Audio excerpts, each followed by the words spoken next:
Hello, John. Thank you for coming back to the show. Good to This be is our back. our every other week. Yep.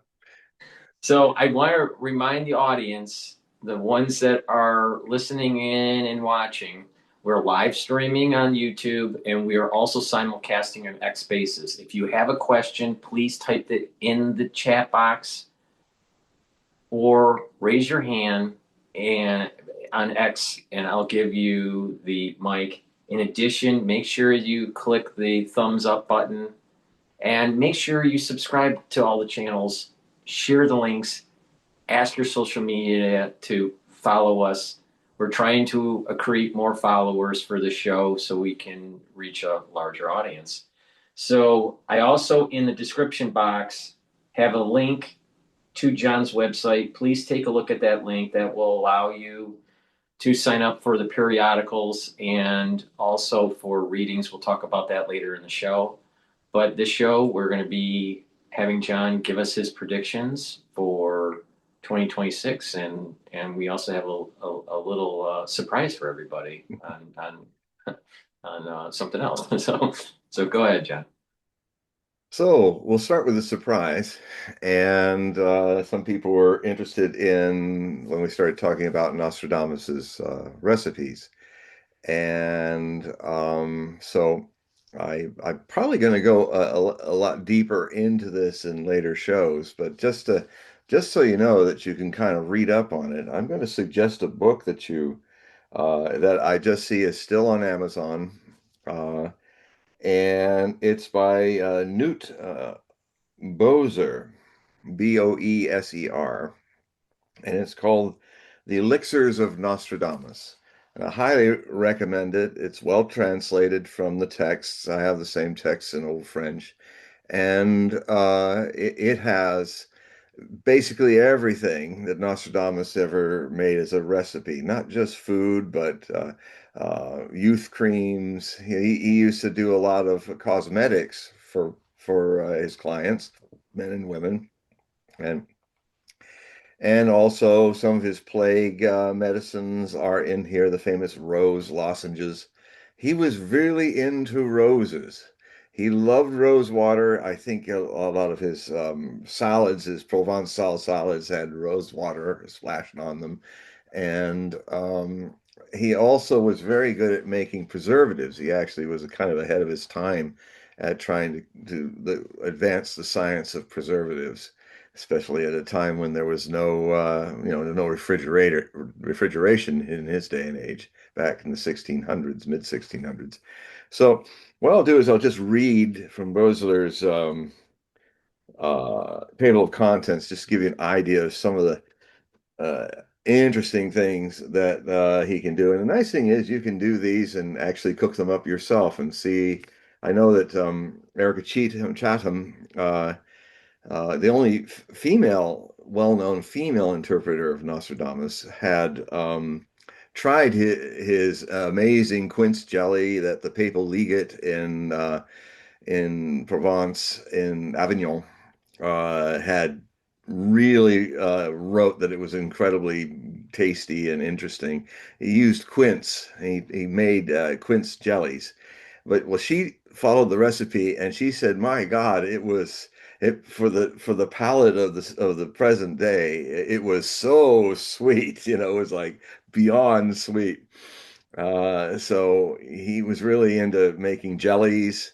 He did a very interesting jelly that required the blood of seven sparrows to be mixed in because sparrows they always mate for life. So he somehow that's mixed in with this jelly to make it a really nice potion of some kind. So anyway, so the bring some light over here. Um, the interesting things here are he had how to prepare a supplement, making the precious green pomade. Yeah, that's another sweet jelly. How to prepare benzoin oil. How to make a precious nutmeg oil. How to prepare the best base for aromatic powders. So perfumes and powders he was also into. How to make an aromatic, long-lasting paste, or to powder for cleaning the teeth. A powder for brushing your teeth. The method of preparing water to soften and moisten the body. How to make an aromatic oil. How to make an aromatic soap. How to make artificial borax. How to introduce gold highlights in the hair. So even, he was very much into cosmetics, making streaks, gold highlights in the hair, and a composition of maintaining the health of the human body, how to blacken white hair, and a method of getting rid of spots on the face. He did cosmetics as well. And laced in there are some other interesting things that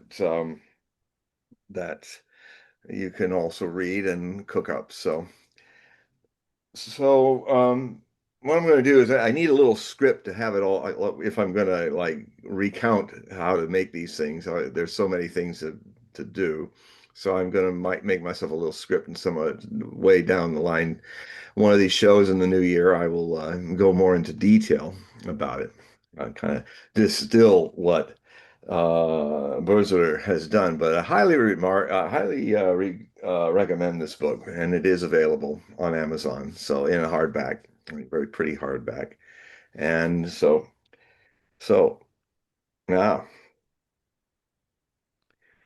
this year that we're entering, the year of 2026 in a few days, is the first step into the second half of the most significant decade of I think human history, because it is kind of a all or nothing decade. It's really things come to a head and have been coming to a head. I mean, the 2020s I have been writing about since 1990, and how they would be, and then I later called them the Roaring 2020s, coining the phrase of the Roaring 2020s from the 1920s. But these are really roaring 2020s, roaring like lions, like dragons, like like Godzilla sometimes. And it has already, these last 5 years, literally within 3 days into the first year of the new decade, in January of 2020, uh, when Trump was in office, in his first time, he had assassinated Qasem Soleimani offhandedly, um, when he was coming on an errand of peace to see if some resolution could be, some détente could be found between Saudi Arabia and Iran. Qasem Soleimani was like the third most influential leader of Iran at that time. He was the man that literally fought ISIS and defeated them. He's the commander of the Iraqi and Iranian militias that fought in the vast Battle of Mosul, which hardly nobody in the West knows about, which was basically a battle like Stalingrad, but it's the Stalingrad of the Middle Eastern world, where the second largest city of Iraq was absolutely leveled to the ground in this huge battle that lasted as long as Stalingrad, like 9 months. And hundreds of thousands of people died. And I tried to tap into sources in Iraq and try to convey this battle, which was hardly even touched by Western media. But it's one of the greatest large-scale battles in modern military history, and a city-urban fight, which are always very hard. And and a few years before, Mike Pompeo was praising this man as being, a hero, and then because he was actually involved in trying to make peace with the Saudis, he was now somebody to be assassinated. Because, the war industry needs war. This whole addiction that America has with war, which is new for us. It started since World War II. We've turned it into a war business addiction. And if your business is to make war and make money off of it, you've got to keep making war. You don't want to make peace. It's bad for business. So things like that are coming to a head. Things that have been so much through the lives of several generations that are still embodied, that are things that we never would think would see their upheaval and end, are going to begin to happen in 2026. The whole world order is changing. It's changing greatly. And although, as much as the Western press wants to avoid these titanic shifts of business, commerce away from the West that I've been talking and writing about often, but I'm a small voice, a handful of other alternative media people who have been watching this. But first thing I'm going to predict is it's going to reach a point in this new year where the narratives of the mainstream news will just not be able to hide the fact that this shift, this axis shift of the world away from the West is full on. And what hopefully will happen is, rather than a struggling, declining hegemon trying to hold on to what's being lost, I'm hopeful that what will happen is it will learn to adapt itself to reality and realize that this unipolar world that it's been living in, the United States and the West, and has dominated the world for the last 500 years, is coming to an end. I mean, it'll take a few more years, but it's time now to rethink the whole way we do things. And you'll have now, and then there's some things that are even older. For instance, the Monroe Doctrine. The concept that America has is that this Western Hemisphere is ours to fiddle with. Well, that is running up against what has been growing, and now a lot of things in 2026 hatch out. They're like too obvious to deny, too obvious for Fox and MSNBC and the main networks in the United States and BBC. They just can't BS about it being another way, because you'll start to feel it in your economy. You'll start to feel it in the fact that um, the the world is not a east and west oriented world anymore. What is happening, and it really starts happening in this new year, is it is a world, it's north and south, and commerce north and south as well as east and west is going to change. Um, the assumption America has that it has a right to dictate what nations, sovereign nations in its own hemisphere do, how they buy and sell, who they do business with, and to also dictate to China and Russia and other countries that well, this is our area. You can't buy and sell and do commerce and business here. Well, this is just it's not going to stand. And the first big crack in this is Venezuela. And the don't what you're going to learn in this new year is that this whole thing about fighting with Venezuela is the excuse. Venezuela is the device. This is really an economic and perhaps military confrontation between the United States and China. China has made it very clear, and very forcefully of late, after a couple of their tankers had been hijacked by special forces in this embargo that Trump is trying to sustain.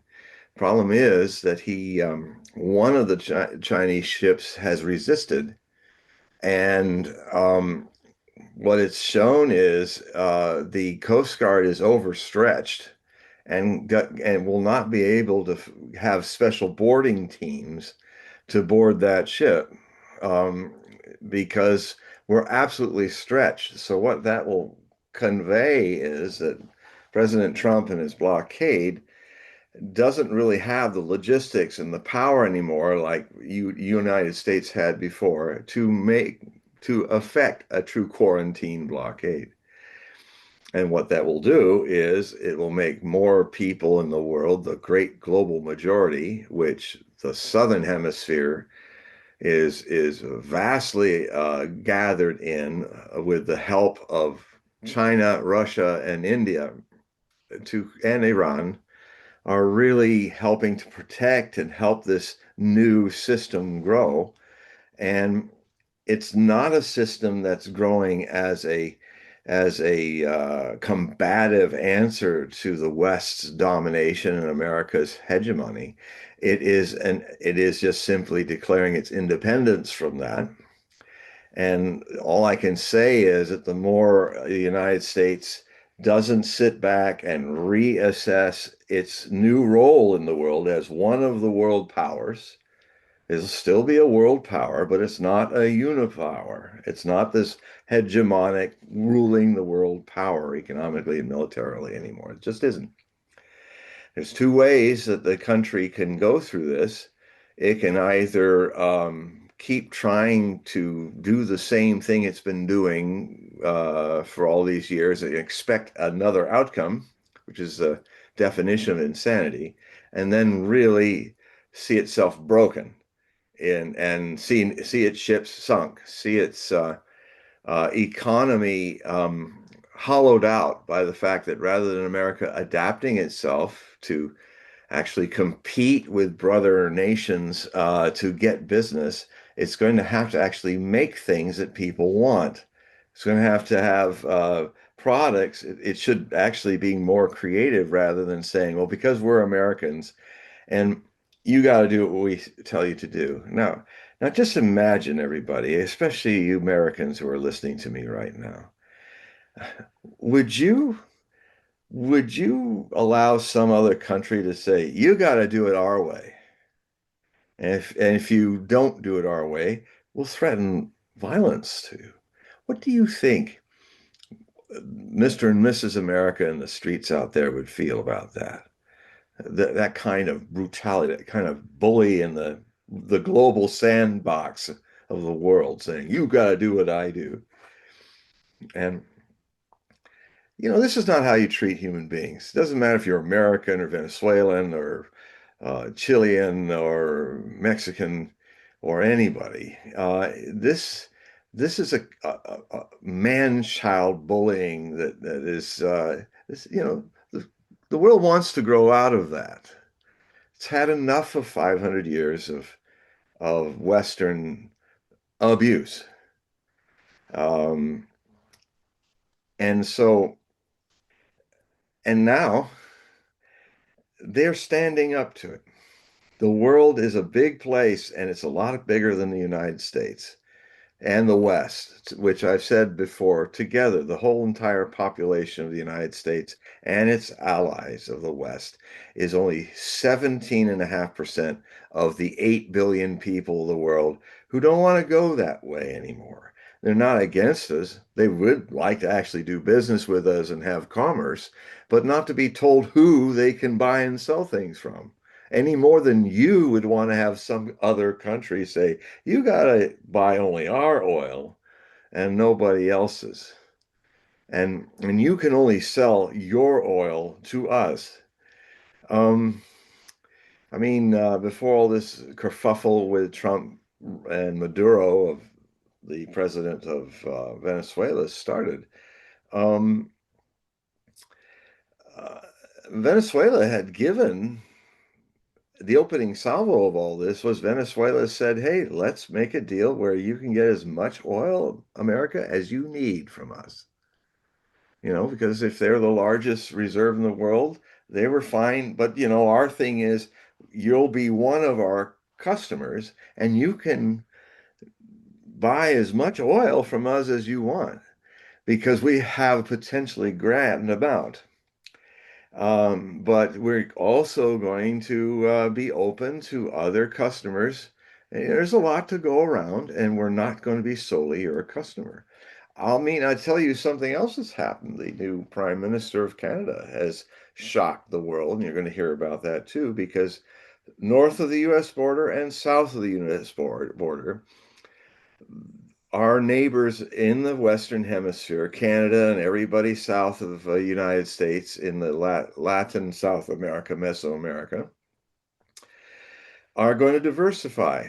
There's now an awakening of commerce amongst all nations that never happened before without all of this huffing and puffing or I'll blow your house down or blow your house up stuff of the big bad wolf of the United States.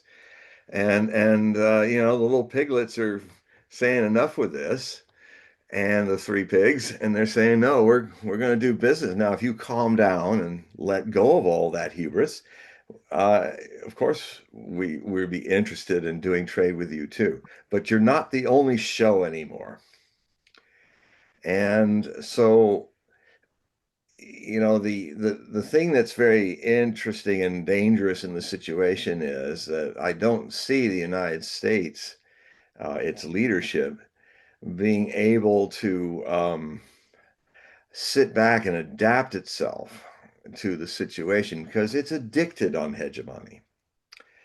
And when somebody's deeply addicted, if you've had a member of your family or somebody you know that's had problems with addiction, you try to help them, you try to talk to them, you try to give them aid, but sometimes all they can really do is hit rock bottom before there's a chance. But this is a very dangerous rock bottom that we're going to be overshadowed by in this year and the coming year. Because as Paul and I were talking about before the show, Paul was talking about how there's a parallel of things that he was, feeling and about the economy that actually had some signs that led to Lehman Brothers, teetering, and then we had the huge Great Recession in 2007, 2008. But it really in 2026, if we're fortunate, we're just going to see the writing on the wall. But it could very well happen in 2026, but definitely in the next 2026, 2027 period, we're going to see a major economic downturn that's I've sometimes called it the Greater Depression or the Greatest Depression. It depends where we go with it. But it's we've been postponing it. I mean, the head of the Treasury on January 1st, which is just a few days away, is going to have to stare at the debt, which will be $3 trillion. $3 trillion. Uh, we have to do something about it. Uh, and it's going to be painful, but something has to happen. And so these are the things these are birth pains. Nobody wants to suffer the pain of this, but we're going to be in a time of travails which are necessary to clear out all this bad behavior and or outdated behavior, outdated deficit spending.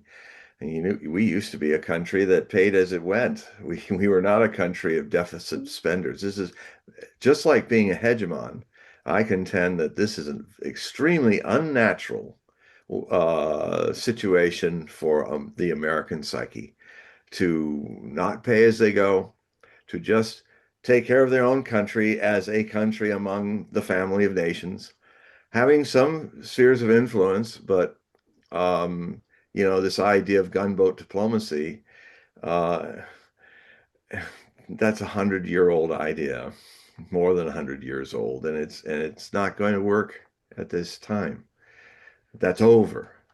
We have to one of the things that makes Americans a remarkable people is how they have had, usually after every Saturn return, every 25 years, 29-year cycle, they have to reinvent themselves. And even out of great tragedy like the Civil War, Americans reinvented themselves in a strange way with the purging of 1 million dead Americans in 4 years. the civilians and as well as 600,000 troops on both sides. This great bloodletting, I think basically 5% of the male population of the United States died in those 4 years from disease and gunfire. It actually was a purging. I mean, John Brown's prophecy was right. It was a purging in blood that reinvigorated the United States, and it began to redefine and invent itself anew as going west and expanding across this land and populating this land. Yes, there was with every move of any nation, there are people who suffer, people who are victims. Native Americans were great victims of us doing that. But, life goes on. Injustices happen. And I will tell you that those who get away with injustices for a long, long time, when they're hegemonically powerful, they will also feel the karma of not being able, being kind of denied. Your power is going to be taken away because it's just a situation. It's like a cycle of life. You're not 22 anymore. This country is getting older, and it's getting, but not getting wiser until it's going to get some hard hits. I mean, I wish it wasn't so because I live here, but I am an American. But there it is. So you're going to see possibly some close calls with China is not going to back down. They don't need to. This is something Americans have never seen before. Even when Nazi Germany was trying to conquer Eurasia, uh, we were really out of the loop of that. We kind of decided to get into the brawl after Pearl Harbor, but we were not really a part of that. Well, now the next stage is China's made it very clear about these tankers that were abducted by the United States, is that they're not backing off. They certainly are not seeking a military confrontation with us, but there are other things they can do to help speed up new payment systems and help embolden the BRICS alliance of the global majority to just speed up diversifying their trade with other people and just slowly pulling their trade away from us if we're going to be nasty and bullyish. I mean, I think since 2024, the assets that have foreign assets of China numbering in our U.S. banks numbering around $3 trillion have been quietly removed. So they've been quietly removing the money, just like many people are removing money from Europe because of Europe's attempts to freeze Russian assets and basically try to excuse themselves from being the greatest robbers in history.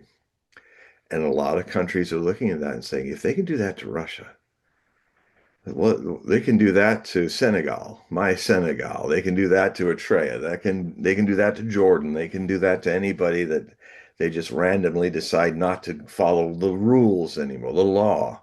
Or they do this rules-based order, which is rules based on what is never defined, but it's based on whatever we do and whatever we want to change the rules to suit us. At least it'd be honest if we did that, but we haven't because this whole rules-based order is a farce of we just saying we make the rules and up to now the world had to just tolerate it and grin and bear it, shake our hand and get exploited. That in 2026 is over. It's finally coming, everybody.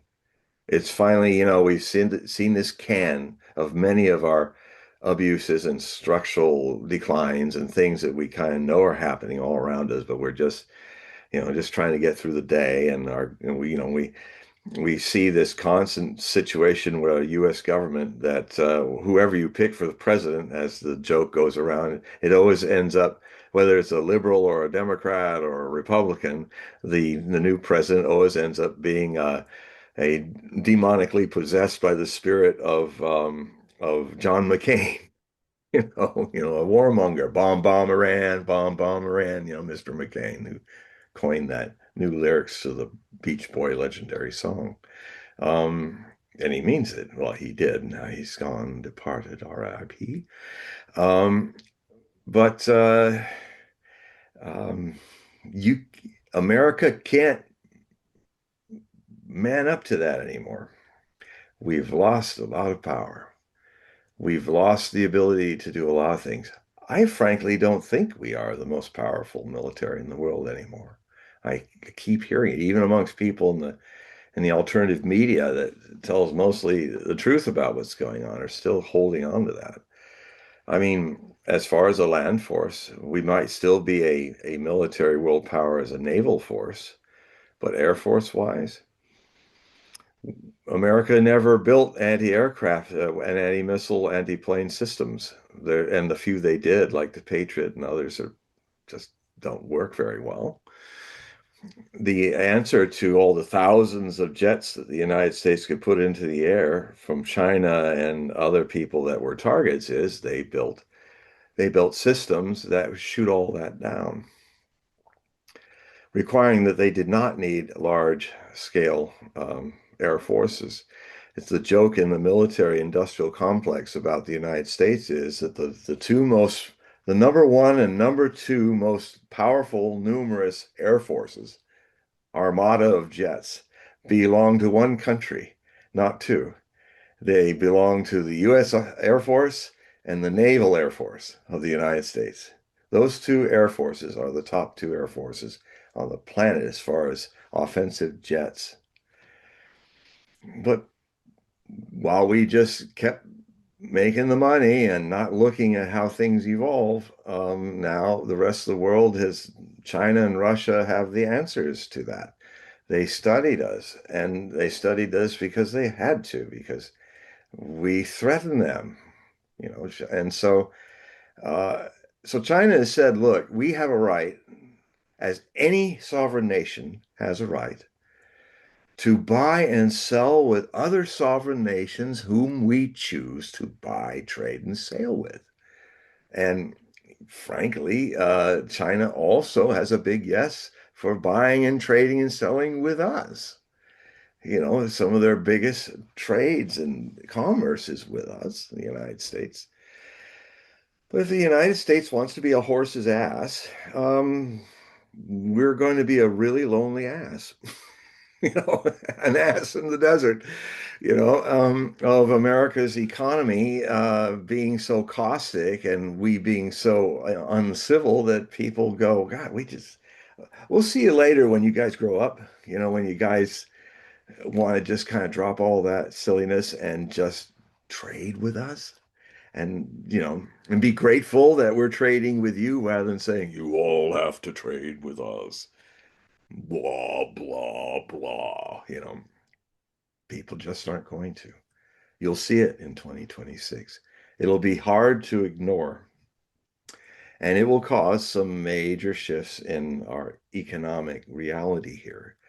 Now, it's going to be scary, but it's necessary. Mhm. If you've been doing a certain thing that doesn't suit you anymore, and then there's symptoms of threat to your future health, you make the changes, or you decide to die. I don't think Americans were mostly basically a very open, it can be a very open, inspired group of people. I don't, it's very uncreative to just fall into a funk and say, well, if I have to if I can't smoke cigarettes anymore, I'll just die or something. Oh, come on. There's this country is full of energy and life, and if I can't do trade like I used to, if the only thing we have is a rusted Navy that looks pretty good, but we have an Air Force that really can't fight anybody. Yeah, that's all bad stuff. It's stuff that we've been doing. The military industrial complex has been always a profit oriented rather than purpose oriented military industrial complex. And now our stuff isn't very good. It's 10, 20 times more expensive than anybody else. Chinese and the Russians can make this stuff on the cheap and it works and it would shoot down anything we've got. So why can't we do that? Why can't we do that? Definitely a lot of people in those billionaire mansions around the District of Columbia, where Washington is, have, talk about Ukrainian corruption or Russian corruption. The people that are running the military-industrial complex are literally, I mean, how can they excuse and explain now what is $1 trillion a year business? And what do we get for it? We can't even build our way out of a minor war. We can't even give our artillery shells. We only have two factories that make artillery shells, and I think one of them blew up a few months ago. And the Russians can make millions of shells, tens of millions of shells, and we can't even make 14,000 a month. So these structural things have to be looked at. And you got to say, hey, I'm not the big hegemon I used to be. Hey, I got to adapt.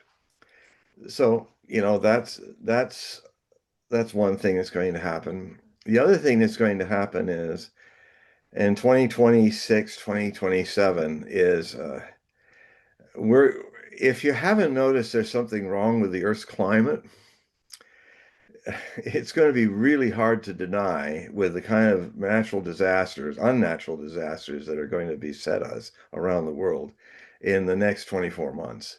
The good side of these terrible things is that they may wake us up to looking at how we really should have a real debate about climate change and not have these two sides of climate change that are absolutely stuck in dogma.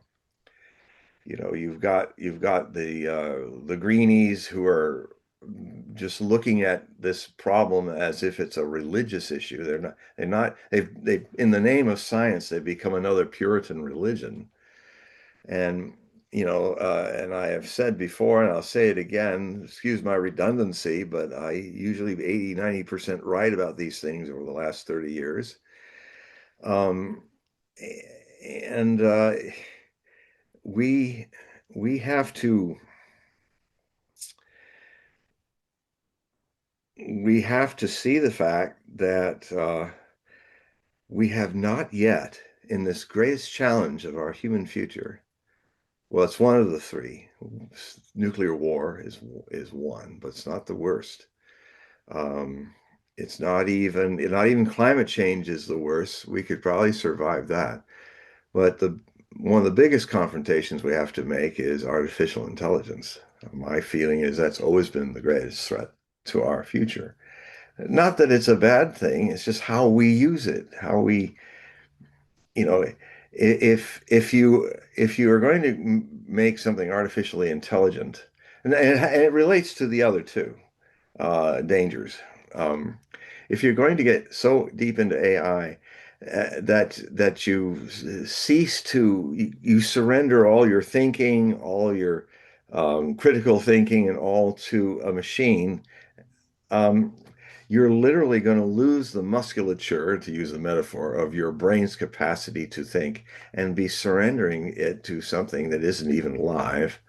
That that if it that I mean, I'm dealing with this right now with all the from the end of August, since now I've been working 4.5 months on this massive translation of Nostradamus's larger set of prophecies, which I've talked about before, and I'm literally 10 days away from translating all 1,639 of these prose presages of Nostradamus.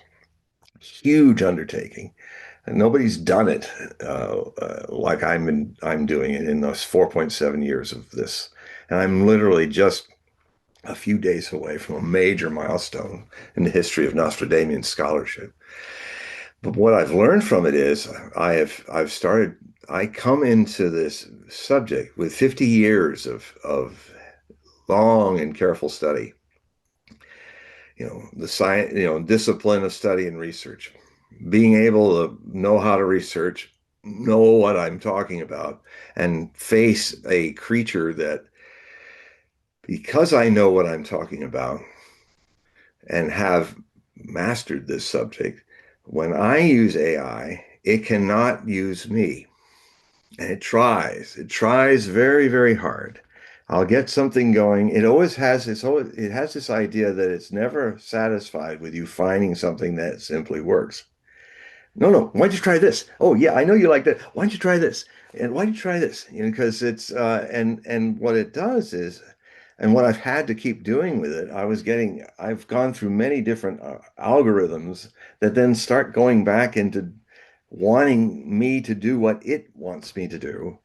And then I had to fire all those algorithmic daemons, like Solomon, and his King Solomon used to use daemons I consider algorithms like demons. You can make them work for you and all, and that's why I call them by the more neutral term daemon. It's lower astral critters. And that's in the Bible. Solomon was given the gift of God to use his magic to have these lower astral elemental people do tasks for him. And I see a great correlation with that happening in the algorithmic AI world. So what I had to do just even recently is see the instability of all these programs vying for me to use them and then shutting them down. So I'm forced to use them. And I just went and I found something deeper. And I found more stable programs like Gemini translations and others that I can now compare my different translations with other translations. And actually, I'm now where I was taking a week to go through 140 quatrains per segment. I'm now doing it in 2, 3 days and even more complete. So the thing I'm getting at here is that I'm seeing in action in my life how important it is for all people using AI to be as intelligent and as well studied and as well knowledgeable as you can be, training yourself to critically think, do all these basic study skills, which are immensely important because if you surrender that all to the AI, you not only will you atrophy as an intelligent person, but it will exploit you to your doom. And it's a hard thing to say, but do not think that AI is where you can use it to kind of think for you because it's not alive. It's a machine. I might as well demand that my coffee maker thinks for me. So it's subtle what I'm talking about, but beware of it. So that's the pillar one because that can be used in dissolving global warming and military issues and all of that. The other thing that's really coming for us to not ignore, of course, is that we there's something going on with the climate that simply we are inducing, and that no one yet, the deniers of it or the blind believers of it, have really done, and that is define the problem. No one's defined the problem. There's been all these people trying to make electric cars, try to close reactors, trying to make fusion, trying to do this and that. But these are peripheral. These are like a tree of branches without roots. It's no one has defined, and I will in my essays that you'll be reading this coming year, because this is a protean year for climate awareness happening, whether we like it or not. The next 2 years it's going to be very hard not to deny something is structurally wrong with the kind of civilization we're trying to sustain in a world that's rapidly changing its climate that will make that unsustainable. And so it's basically defining it is simple, really. And like so many simple universal things, they're the hardest things for us to confront because they're so ordinary. I mean, in the world realm of enlightenment and mysticism, the reason why people seek enlightenment but never find it is because it's so ordinary. It's your very source. You have always been enlightened. You're just pretending not to be and going looking for it. So the ability to kind of calm that down, let those things drop away, and actually be here now, just now in this ordinary moment. And then you suddenly uncover that you suddenly become aware of how ordinariness is actually a profound spiritual awakening, the simplicity of it. Well, that's one of the things that's before us, and we need there's actually a simple answer. The problem with global warming is simply this. We are releasing too much CO2 and also methane into the atmosphere. We've created a situation where we are releasing, and that's fine if you wanna be a dinosaur and have a hothouse planet to repeat what we did in the Mesozoic era with dinosaurs. But it doesn't really work for us. It works for big dumb reptiles, but it doesn't work for us. Um, and so it's about carbon and methane sequestering. That is the core problem, as I see it. We have too much in the system. You are not going to be able to dismantle this fossil fuel massive hegemonic system that we've created. You're going to need it to build the other system before you get rid of it. I mean, like I think I was saying last week, if you have all this horse poop in Paris in the turn of the last century, and if your idea is to just get rid of the horses, simple, eh? Just get rid of the horses. Well, okay, now the horses are gone, and yeah, there's no poop in the streets. And yes, it's kind of sad we can't do the flower pots. I mean, Paris has never had as many flowers as it did during the turn of that last century because of all the horse crap. But well, we lost that, so the flowers are going to be a little sad now. But another big problem is we got all these carts that we can't move around because we don't have the thing to replace the horse yet. And that's so, so that we're into shutting down nuclear reactors, shutting down fossil fuel industries, satisfying ourselves with our big electric cars that make angelic sounds so that in its silence it doesn't run people over, and going whoa, whoa, as all the cars seem to do now, which they have to by law make some kind of sound because people are so sleepy that if your car is just silently sighing on its wheels, it could run you over because you don't hear the engine, you don't hear the noise and all that. So now they have all these beautiful like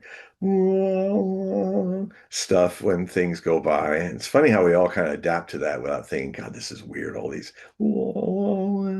anyway, most of those places where you plug in to electric up your cars come from fossil fuel sources, so it's again, it's like trying to take care of the problem from the outside in. It's like trying to prune a tree of trouble. You got to cut it at the root. And the root is you have to start creating technologies and start investigating and researching into technologies that literally take carbon out of the atmosphere and find a way to sequester it at a level that you then can do a more steady and slower controlling of your emission of these kind of gases into the atmosphere to so it's about that. And it's only been in the last few years that that even fossil fuel companies have come around to realizing that they have to sequester um, fossil fuels. And there's an interesting way to do that, which needs more support and more research so that we can see if it can really be perfected. And that's where you take CO2 and methane and you turn it in through pressure into a liquid that you then pump back into the same dried out fields that are doing micro earthquakes all the time to literally give back the liquefied CO2 and methane back into the oil fields and the sinks and all of that where it came from, stopping the little earthquakes and actually not letting the carbon come out into the atmosphere. I mean, we just need to think more about how we filter it than how we just take down how to filter your factory rather than tear the factory down without, you know, the factory like taking away the horse and now you can't make stuff. It's just it's not going to be from changing your economy. You just have to add to our world those filtration systems.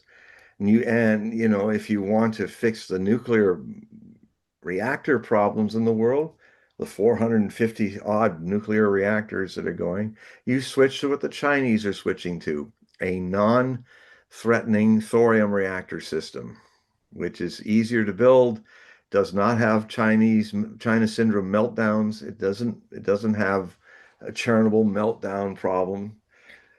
But the reason why, and it's been a technology that's been around since 1962, and the reason we didn't want to use it is everybody wanted to build bombs out of it.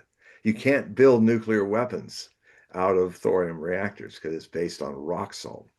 But you can gobble up mountains of nuclear fissile material that'll have a half-life of a few million years in little dollops. You put that in, and it's obliterated in the nuclear reaction of rock salt, so that so slowly we could actually use all that junk uranium, spent uranium.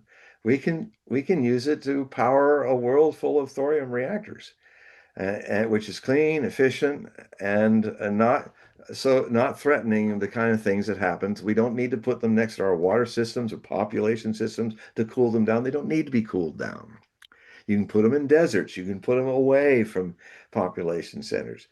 Um, and you would be, and the other things that we can think about is something the Chinese are already been thinking about since 2008 when I first started writing about it, is creating in the Lagrange points of the orbital line of the moon, creating huge arrays of photocells that will capture 24/7 the sun's light and microwave it down to maybe a transit station in a desert somewhere. All the continents have deserts. And you could actually have that as a power system, the sun, real sun solar power. The technology is theoretical, but it's just like land in 1955, landing a man on the moon was theoretical too. But we then did Soviets and we started working on the concept and we found a way to do it. Well, in the same way, so is this. So we have to get more creative, and that means we have to step out of our dogmatic, robotic, program ways of looking at things and see the simplicity of it. What is the problem? CO2 and methane. What do we got to do to it? We have to find ways to sequester it out of the system so that we don't turn the atmosphere Earth into a greenhouse gas, like an over hot greenhouse, and basically end our civilization in an unsustainable situation. Now, it's going to take a lot of time. In fact, that's the other thing you got to think about this. You think this is going to be solved in your lifetime? No. We have to think big. We have to think more like the Chinese think and people in Asia think, where they see a thing that must happen and they know they'll work hard on it, and generation after generation of people for that dream for the future sons and daughters of their future descendants. We work towards creating a world that that over centuries transforms uh, these things that are going to take centuries. If we're not going to solve how we've heated up the planet in the last 300 years for another 1,000 years. So we have to think about adapting our civilization to be able to move with the changes, like having a 130-foot ocean sea level rise. It's going to happen in the next several hundred years. You know, it's it's baked in. These we've already baked in and are still baking a whole lot of stuff that we can't stop from happening.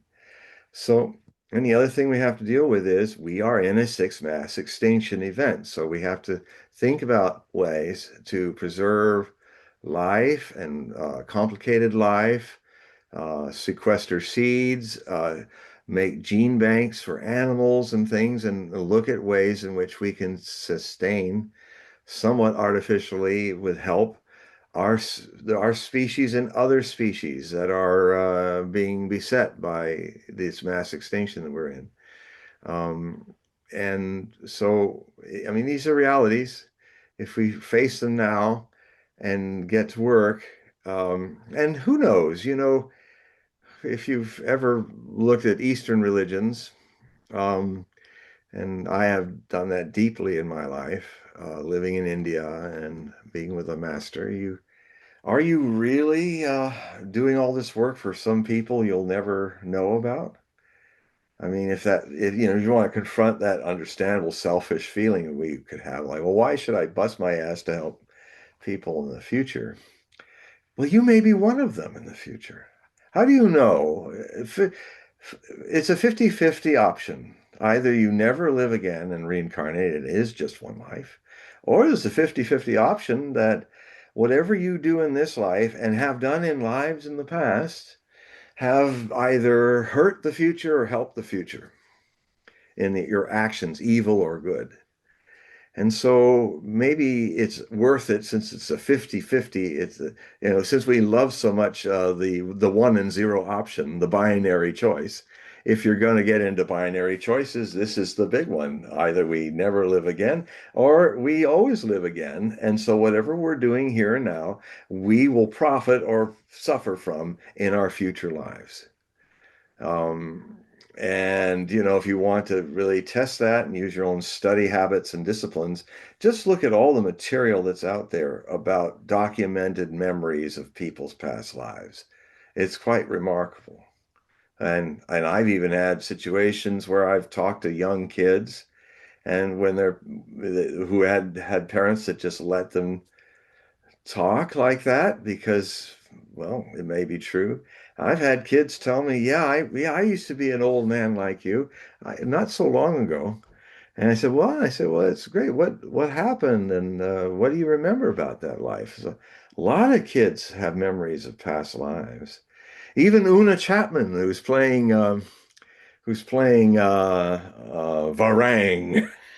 in this new uh, Fire and Ash movie of Avatar. She was being interviewed, and there was one point where she was saying as a child to Geraldine or Chapman, her mother, "I I was Charlie. I'm she was saying I was Charlie Chaplin in my last life." And they all went like, okay, well, that's interesting. All right. And just go out and play. They neutral, but that's interesting. Okay. But you know what? Before she made those statements, I've been looking at her. I'm saying, the way she moves and the way I said, she could very well be Charlie Chaplin come back. If I met her, I said, I don't think you as a child were wrong about that. I think you really are Charlie Chaplin come back. You come back as men, you come back as women, and there was something about her. There's something about her that really makes me wonder about that. And then she talked about that. So I went, interesting idea. And these things, if you want to put faith in something, put faith in this possibility, or at least faith in the fact that life never dies. It always goes on. Even if your ego dies and the ego memories die, isn't there something beautiful about doing things but not sure if it's really going to bear fruit, but actually having a civilization of people try to create a better world for the possibility that for some reason, because life never dies, it only visits this changeable world, that it profits us to do that, to make the dream of life here less a nightmare and more a beautiful dream. that maybe some essence of us will relive in rather than make it nightmares. So go ahead. Yeah, we have two questions. Okay. The first question's from Susan, and this is dealing with AI here. Grok, which is one of the AIs on X, Grok said that we don't have chemtrails. It's all vapor trails. What do you think is Well, it's a good question, Susan, because it what I think is this is how I apply. I mean, I've commented on chemtrails for decades, and what I've done is before I ever went to Grok to hear Grok say that, I went deeply into the study of what is a not a chemtrail, but what is those white lines that we see streaking across our skies that are the vapor trails, the contrails, condensation. That's what that word means. So I look, what's that mean? Contrail. What does that mean? So I look at the word, and it's the condensation in the atmosphere from heat of jet engines that creates cloud temporarily. Those are what those streaks that feather out are. And why is it that some days there's no contrails in the sky? Well, then I studied that. I looked at about water vapor in the higher atmosphere and the different regions of the atmosphere. And, humidity also has an impact as weather changes, even at high altitudes of 35, 40,000 feet. So in days where there's more humidity in the higher altitude areas, you'll see contrails.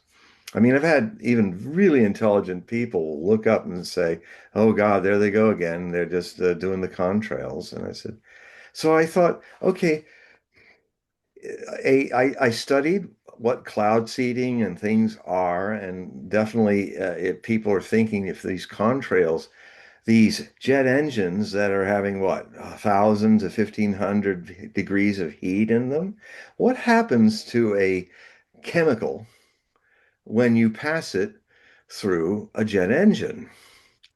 What happens, or put it another way, if you feed a chemical through a chemical like something you're trying to change the atmosphere with, feed it through the heat of a jet engine, what happens to the chemical? It becomes ash. It becomes inert. If that's the way you're trying to change the atmosphere, and the vapor trails of jets are the proof of the process, there's no correlation. So, after years of human investigation of the chemtrail issue, it's not at all surprising that if I go to Grok, it says exactly what, as a human being, I'm not just taking for granted because Grok is artificially intelligent. I know it.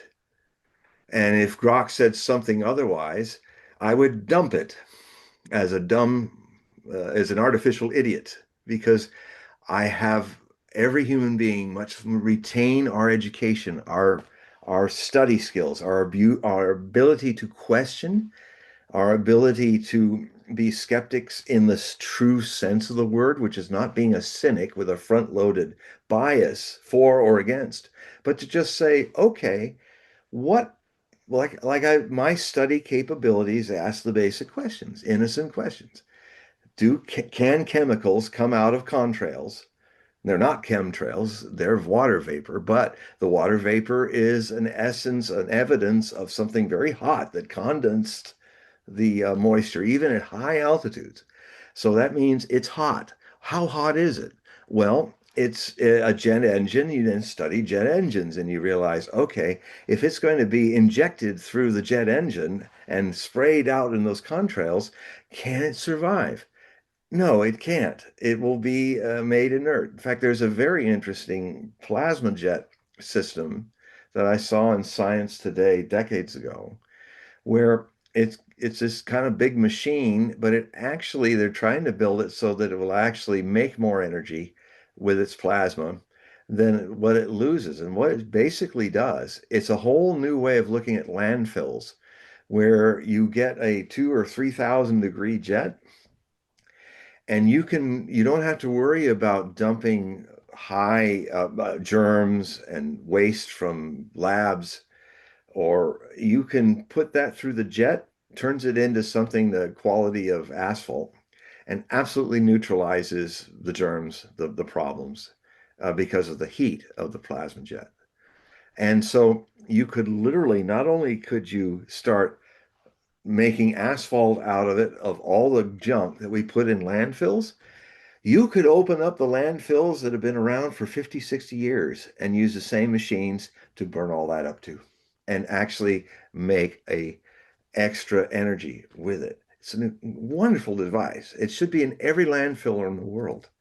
And it would make the dealing of dumping medical materials or things, hazardous materials, at that kind of heat, it's just turned inert. It's not going to be anything but inert ash. So I'm going to be writing a lot more about this stuff in pulling these notes out of things, these kind of machines that we have, these kind of things that we can do. And the other thing too is like when people keep waiting every 30 years. I don't know, I'm over 70 now, and I've been waiting for the oh the Taurus, um, the where you take some deuterium tablet, you drop it in the thing, and you create a fusion reactor. And they're always saying, yes, we can, if you drop it's water. So it's a deuterium, which is one of the most easy to find elements in the whole universe. And you just drop this stuff in and you get a stream of it going. This thing pumps, pumps, pumps, pumps, little sunbursts. It's never, that technology is actually um, pretty close to being used. What has been making this situation, oh, is 30 years ahead, even now, oh, it's only another 30 years. I've been hearing that for 60 years. The reason is that no one has figured out what you do, and this is the thing they really should start thinking about before even getting to this point with the making the boom inside the fusion reactor. How do you take all that massive energy and not have it, if you hook up your city, blow every electronic out just because it's like putting a nuclear bomb through the wires? That's the problem. It's taken me years to find out that that's the fundamental problem in the fusion theory. We have to create a way to store it, and then we have to create a way to siphon it at a level that we literally don't blow the whole infrastructure power system into ash. So that's the big problem with fusion that nobody talks about.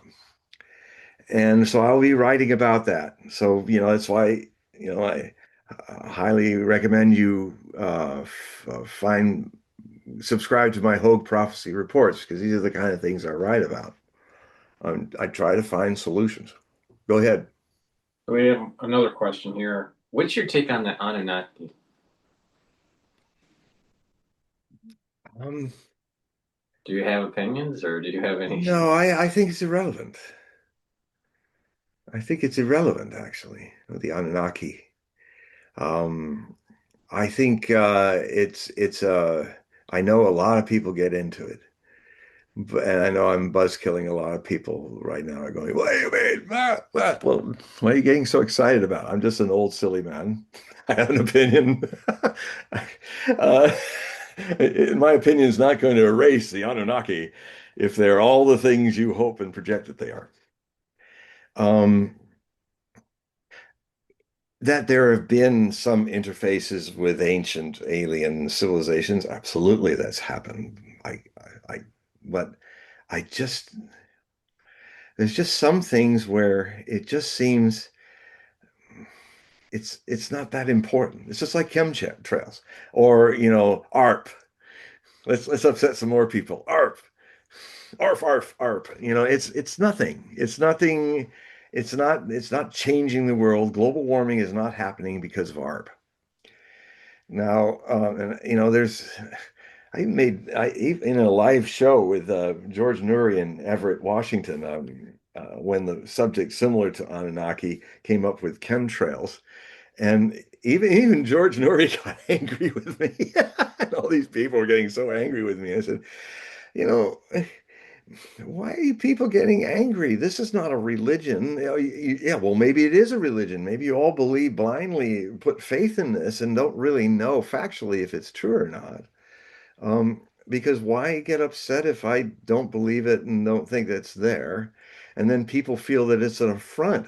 Why do you get emotional about it? I'm just an old geezer who, has a different view, and you give me so much more power than I have to, uh, you know, to Well, upset your I heart. think you're bringing up a good point here, and I think there's a tendency Yeah, when people don't want to dive into the details of yeah, something, they will gravitate and project kind of almost either hyper spiritual, yeah. hyper spirituality with no real proof of, Yeah, or they turn it into a religion, like or climate change has become a religion. it's, and I think this is the problem with this whole ancient alien theory Yeah, that has really gained momentum in the United States. I There is benefits to having religion in your life, because ones that don't have religion in their life, a society has a tendency to devolve. But and there's I'm a also religious man. I'm also a there, religious there, man. But I'm not into religiosism. there's also the over reliance of religion to try to define a world that may not make sense Yeah, to the population at that time, or to the individual based on their understanding of the sciences at that time. So, I think that there's a lot of people that just gravitate to baby Jesus and he's going to save you, yeah, or an imam, yeah, or even a well-known rabbi. yeah, I think that we have a tendency to put these people on a pedestal, thinking that they are going to be the answer because society doesn't have the answers to certain questions. Um, yeah. going back to the comment that you made about reincarnation. The thing that gets me with the reincarnation, or the cycling of souls, we have billions and billions of stars, billions and billions of galaxies that have millions, if not billions, of planets. Now, not all of them have life on it, but there's got to be other Earth likes out there. Yeah. So we assume that our reincarnation is going to be on Earth. We Oh, assume, if you look at the probability with let's say, a universe that's 14 billion years, some scientists are saying it's even older. yeah. Some are But saying let's like just say 35 billion 14. now Right, or right. something. It depends on, The some speed, of the different speeds of the Big Bang that's right. coming up. Yeah. Well, there was this period of time after the Big Bang where the light was not shining. So Yeah. you don't know for sure until that first light. Right. But the first light and the Big Bang, original cosmology was saying maybe that was 300 million years. Some are saying Yeah. that it's a lot longer than that. Yeah. So if we use the canonical 14 billion number, which it could be 36 or more, but let's just say it's 14. And we assume that Penrose is wrong and that the universe isn't cycling, never ending cycling, right? But let's just say it's 14 billion. If our souls are recycled, the chances of us to be recycled twice within the 14 billion years on Earth, Yeah. which has only been around for 4 billion years, Yeah. right, is like really small. So the chances of, quote, baby Jesus coming back to Earth Yeah. is like almost non existent Yeah. if you just look at the probability here. Now, some people will say, well, our souls are really unique, and, we have a higher neshama, and therefore their souls are recycled and they only come to Earth. And some far out star Yeah. system doesn't have a neshama that's worthy of recycling. It's just, it's on the face of it, it just doesn't make sense. And so I can Well, understand when people start questioning, this reincarnation.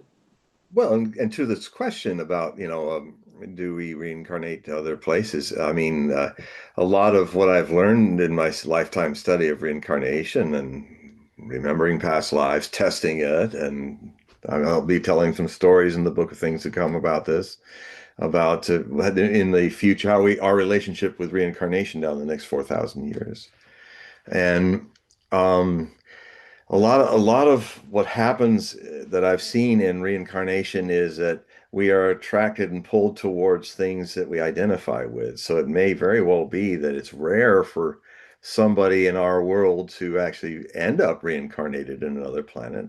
But then the other possibility too is that civilizations that have been destroyed to the point of their planet dying. I mean, I have some memories of that too before I even knew about that stuff. So those, they'll find other worlds to reincarnate in. Even then later, decades later, even Osho talked about that, my master. He said, well, if this world's destroyed, if we do blow it up, we'll probably wake up in planets that are at the level of our consciousness, high or low, and start all over again.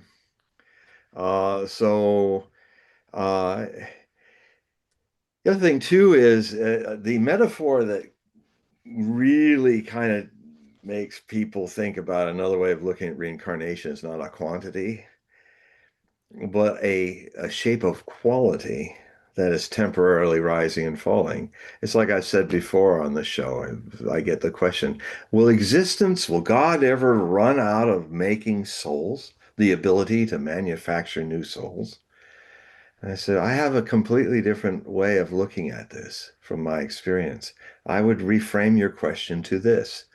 Will the ocean ever run out of waves? The answer is no. The ocean will never run out of waves. The difference is the wave is not a separate thing born like a separate soul coming into something. It is a playing surface appearance that is the eternity of the ocean. So it can never be exhausted because the waves don't make themselves, and the waves are not something that are separate from the creation. They rise and fall back into the same source, and therefore it's not a question of running out of resource. It's always been the same source. And so the appearance of people living and dying is like waves. The appearance of worlds, of universes rising up and dying come from that same oceanic source. That is the hypothesis that I live my life by. Okay, we have another question. Don is on the line. So Don, do you want to unmic here? Yeah. Hi. How you doing? Hi, Yeah, hi, Don. how you doing, John? Wanted to ask you a question because before reincarnation, there's incarnation, and I guess I'm asking about sort of this sequence of events. Do you equate the soul as being somewhat, I would call it, a priori, it's non-spatial, non-temporal, and that it is incarnated in a body in our current material world? Well, what I would say is it's not just a material world. The deeper difference is the source is timeless. The soul, if we want to give it that name, and we have to speak in metaphors about this, and not, but the ocean is this vast source, and it has no shape. It makes shapes and plays on its periphery as people, things, universes, and because they move, they create time, and time creates desire, and time creates goals, and time creates bad experiences that you want to take revenge from, and so on. But the source inside of us that visits this world of waves as a shape of a wave, inside the wave, it's the same salty source as all waves that have risen, are rising, and will rise from the source. That in that metaphorical space, the source is not a thing of time, it's a thing of eternity. And eternity only happens now. Now is not part of time. Uh, and so time is movement. It exists from movement. The still single awareness that does not move, that in us that is constantly observing and witnessing change and movement, not just outside of ourselves, but inside, you know. I am I am seeing myself now with my long white beard and ponytail. It was an image I saw myself as a 5-year old, that this is what I'd look like. But the intriguing thing about it is that if you want to wonder if there's something that is inside you that never changes, that is a presence in you of this eternity, only sentient beings who have awareness of change, unlike animals who don't, they just live their lives totally. But if you can recognize things changing and being transitory, what is recognizing that is not transitory. Because if it was, you wouldn't think it.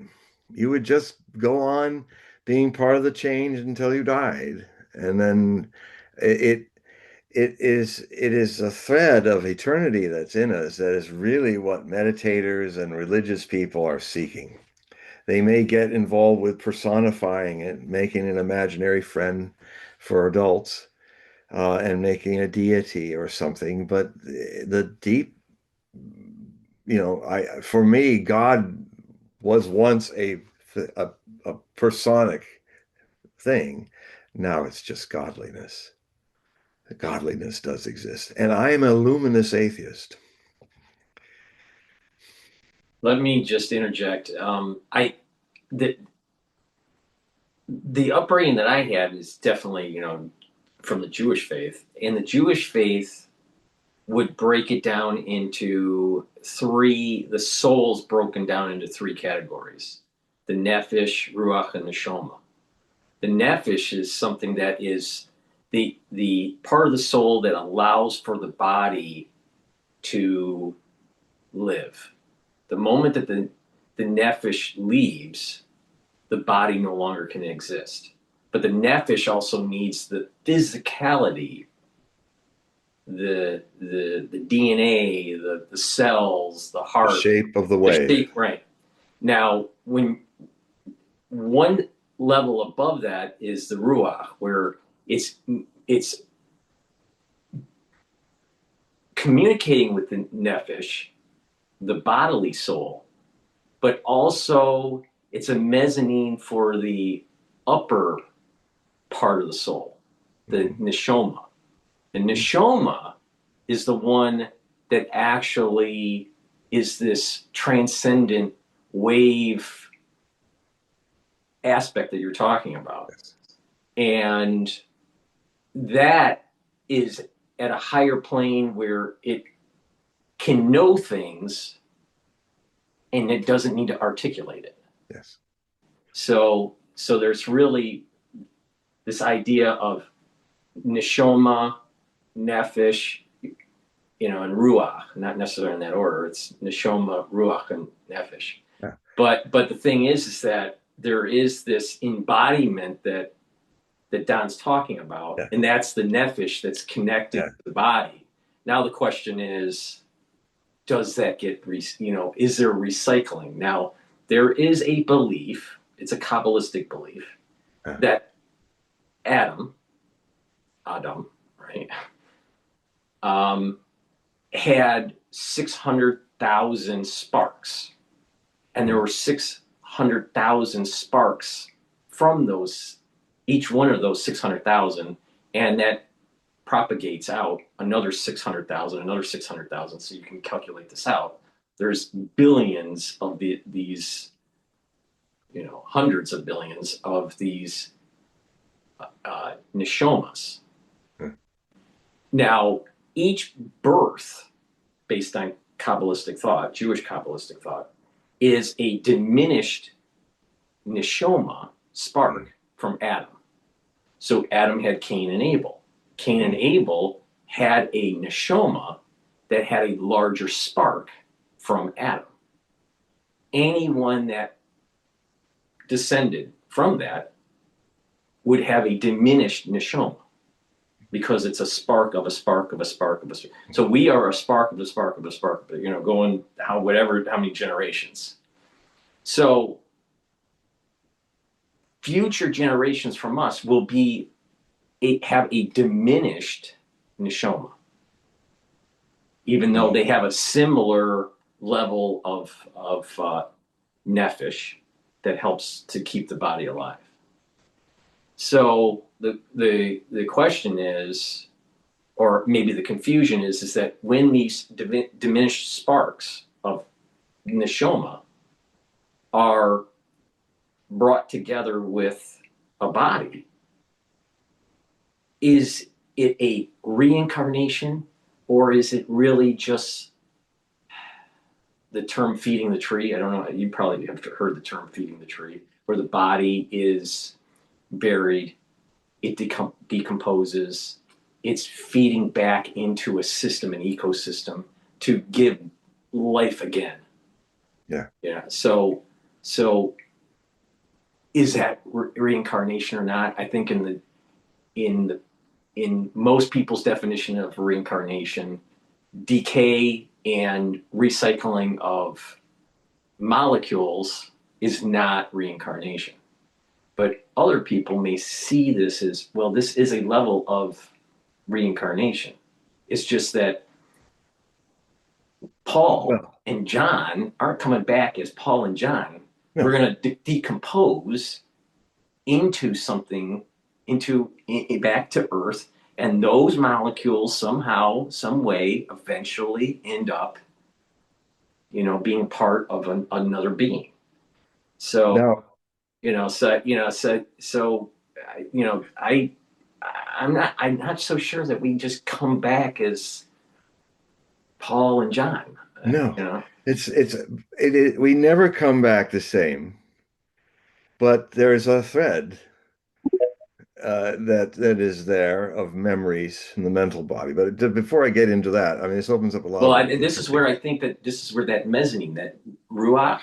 Yes. Ruach is that it has a sense of something in that bridge of the chachma and the binah that has that sense of that overall knowledge. Yes. And it's transmitting it into that nefesh that is new, that's been born, yes. But it still has a knowledge, Kashi record or whatever you want to call it. But there's a knowledge of a greater, the tree of life. Yeah. But it's that ruach that is like, well, wait a minute, because it still has a connection to that neshoma. All the neshomas are connected. Like, remember I said, they are a spark from Adam. Each generation is a diminished spark, but all of them have a connection to Adam, to the original neshoma. So that ruach has that connection. So once in a while we'll get that little electricity blip or spark, and it's like, well, wait a minute, I remember something. And that's because we have that ruach. Well, neshoma now is the highest, right?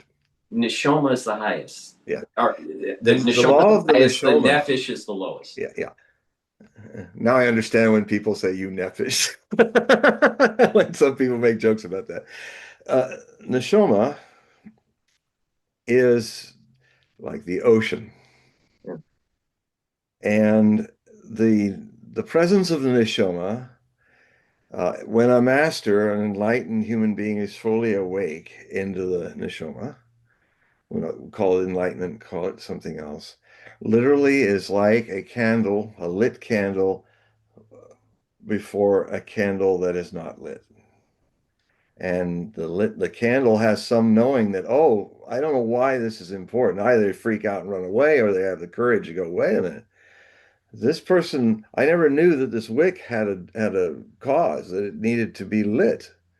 And then he comes closer, oh, I got to check this out, and the master's welcoming. And then suddenly, without the master losing anything, the flame is now on the other candle. The master gave nothing, but everything was given. The neshama effect is very similar. Now, we're taking when we talk about Judaism and we talk about Hinduism, we're talking about the oldest religions. And it's interesting how they have similarities in the way they divide at least the steps of consciousness. There's the three steps you're talking about in Kabbalah. But in Hindu, it is four steps. And the fourth step is not even given a name. It's just called the fourth, Turiya. And it's the four stages of Samadhi, which is the ultimate neshama. Well, yeah, this is what we call Ein Sof. Yeah. Yeah. Yeah. Yeah. All right. So it's Ein Sof. That, But it's, and so, um, the, there is definitely entropy, the diminishment. But I've also noticed that you cannot just have unending entropy. Just like I think if the Big Bang begins to entropize, there will be something that will reach a critical mass where it will start again. this is where Penrose says that Yeah. the cosmos recycles. Yeah, See, the thought he has is cosmos. that when you have the anthropic death of just the universe freezing, it gets so spread out, and the matter doesn't mix or mix with other matter. There's no gravity anymore. There's not. It's so far out. Just imagine there's two molecules and they are trillions of light years away from each other. All right. But something happens in this dead space, a frozen universe. Even though it has molecules in it, it's so spread out that it's frozen, and then all of a sudden there is a new Big Bang that takes place. There's like Death. And then all of a sudden it recycles. Death, ultimate death, is the mother of life. I mean, I encountered it when I tried to commit suicide, actually, in 1981. I write about it in my book, Anthony Bourdain, the choice between mundane and spiritual suicide, personal reflection by John Hogue, and it's on Amazon. You can buy it. It's one of my most important books that was triggered by Anthony Bourdain's death, who was a man who was a real seeker, and the kind of seeker who all real seekers face the crisis of existentialness. Who am I? Is this all that I am? And I mean, whenever people are coolly and fully contemplating suicide, I say of those people, these are the mystics, the potential mystics, because they're really asking the profound questions. Is this all I am? Is there nothing more? Who am I?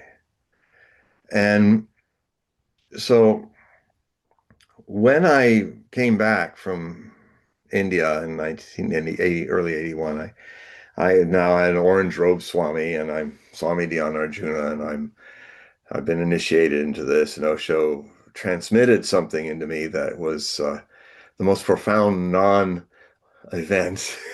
Everybody was saying, "Oh, the mountains are going to move. You're going to have all these orgasms. Everything's fine." And when he reached in and touched my third eye, there was just a little spark, and then I was absolutely bathed in a non-event. Like, but it was profound, and it's and so but I'm back in the world and I didn't feel I could survive in it. And then some thought came up, well, you're free. You're free and responsible for whatever you want to do. Maybe, well, why should I be here? Maybe it's time to go. And so I was going to walk off this golf course in San Pedro that near my trailer park, which was part of the trailer park, which almost nobody ever used. So it kind of became my place to meditate and contemplate. I said, well, I'll just walk towards the cliff. And at a certain point, when I have 360 feet of air beneath my feet, I will fall into the raging waves and rocks. And I was going to do it. And only when you're going to do it do you have this, you may have this remarkable experience when you've chosen to die and are a witness of it, you discover that life and death are absolutely intimate. They're the most intimate couple of lovers that has ever existed. So I, it was such a profound, indescribable union that before I walked off, because I knew if I decided not to walk off, I'd lose this, this amazing mystery that was coming because I was going to die. I had chosen to die. And so I sat down next to this little young silver dollar eucalyptus tree in the golf course, and I just wanted to savor this mystery that I had not any idea I would be feeling from this. But really, if you've ever been close to death, if you've ever had that in your gut and things are happening, and then if you're really at death's door, you can see things that you will not see if you're not about to die. And and so I sat there for a few minutes, just absorbing it, my eyes closed. And then some energy out of the earth from the roots of the tree threw me 6 feet forward and into the crabgrass. And then I cried my my whole soul out. I just cried and cried and cried and cried. And then about this whole issue of just not the world doesn't have anything to do with me and doesn't all that. And then I hear this and I hear this whispering of wood and leaf, and I look over my shoulder, and there's the little silver dollar tree going. A little wind had kicked up, and I look up above the tree in endless blue sky, and I'm seeing rays and arrays of cirrus clouds dancing past the sky. And suddenly I became aware of the thing that my whole attention to people and their egos and their problems, my own included, I became aware of how existence loves all of us, how it never repeats itself. Every creation is absolutely adored and loved by existence.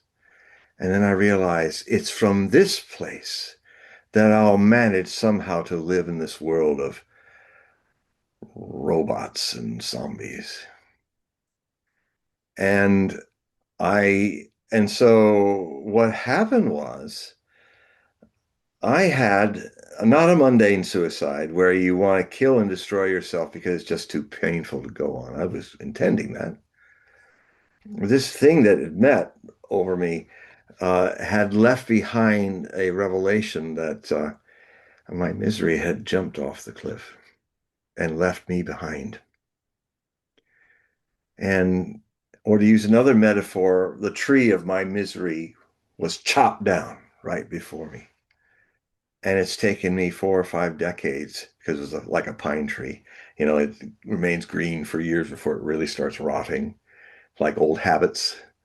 The old habits were still there, but it took them about 50 years to rot away and to just go back into the earth like a tree that had fallen. And you know, it takes its needles a long time to go yellow and all of that.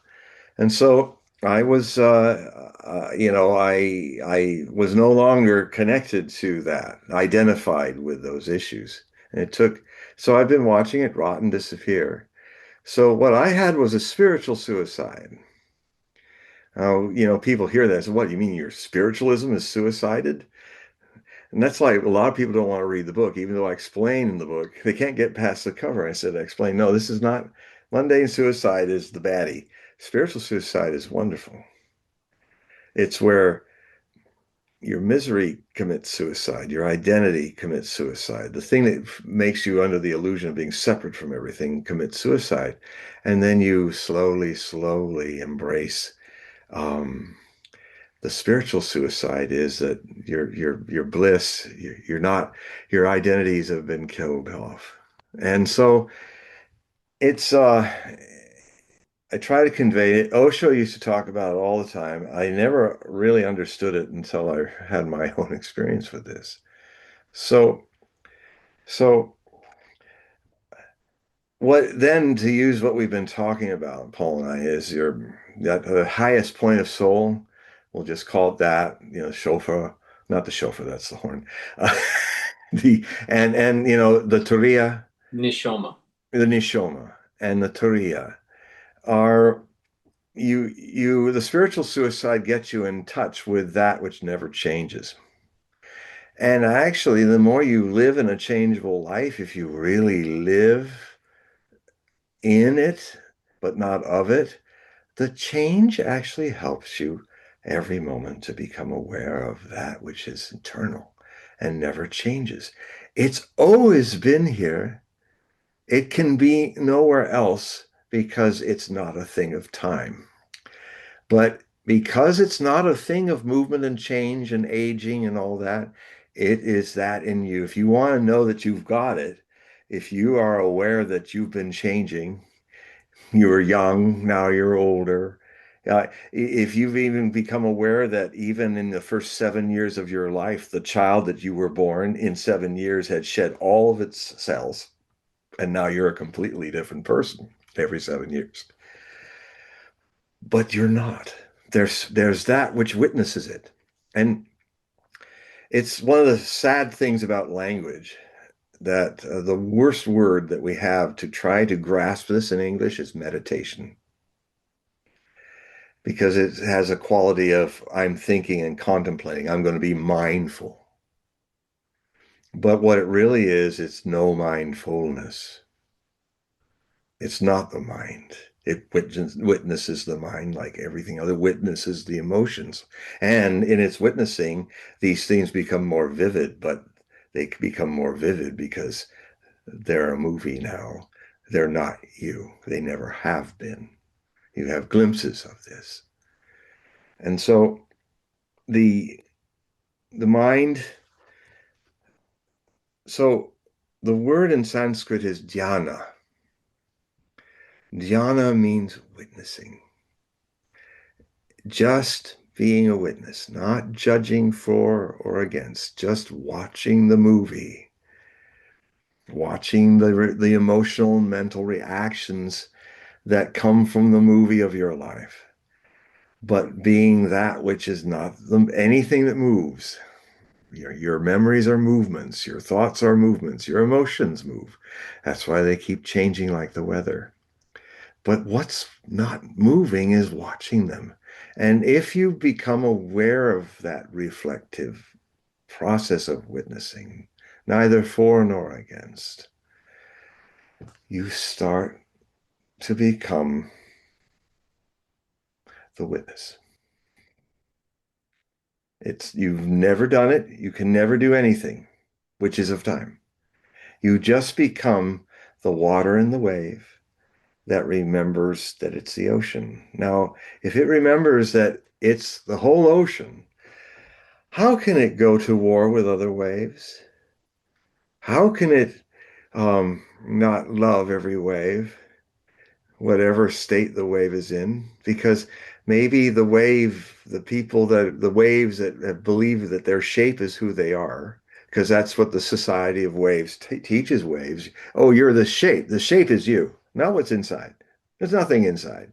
Your shape is what makes you so precious. And that's why it's so, it's such a sad thing when a beautiful wave like you, like me, will die and go away. And then it's like never comes back. And how sad that is, because the wave's shape is everything. But the truth is, what's inside the wave has no shape, can enjoy the shapes as they create and rise and fall. It's not against them. That water that's been part of being a shape, when it splashes back into the water, will be a water memory that will go and be in the shape of a future water shape. And that's where you get reincarnation. Memories of other splashes. Death is a splash, and when it splashes, it throws the parts of the wave that were the shape into new waves. And that's why you don't remember a complete uh, past life, because it's all fragmentary, because it's all splashing around. When the mental body breaks, it splashes its thoughts around, and you actually absorb other memories. Now, there will come a time in the future where there'll be a technology to really look deep into this, and it will eventually give us a technology where we will be able to go all the way back to the beginning of life and know what it really was like, because the memory is there. Mm-hmm. Mm-hmm. And right to the beginning of the amino acids being zapped by lightning. Yep. Don has another question. So Okay. Don, go ahead. Yeah, I'd like to play on that your three I would call them phases, not phases, but conditions. The Ruah. My question really is, or I'm sorry, is it the Nephism? I'm sorry. Nefesh is by the body. Nefesh. Ruach is the middle, and then Neshama is the eye soul. Well, being an engineer, I'm also just kind of asking you, do you see kind of the body as sort of just the DNA as just coding for biological machinery? Well, yes. Yeah. Yes, definitely. So where I'm going with this, there was recently Brian Rommel posted, and this is what's interesting, it may have some relevance here, where he's talking about now they filmed the formation of the heart in an embryo.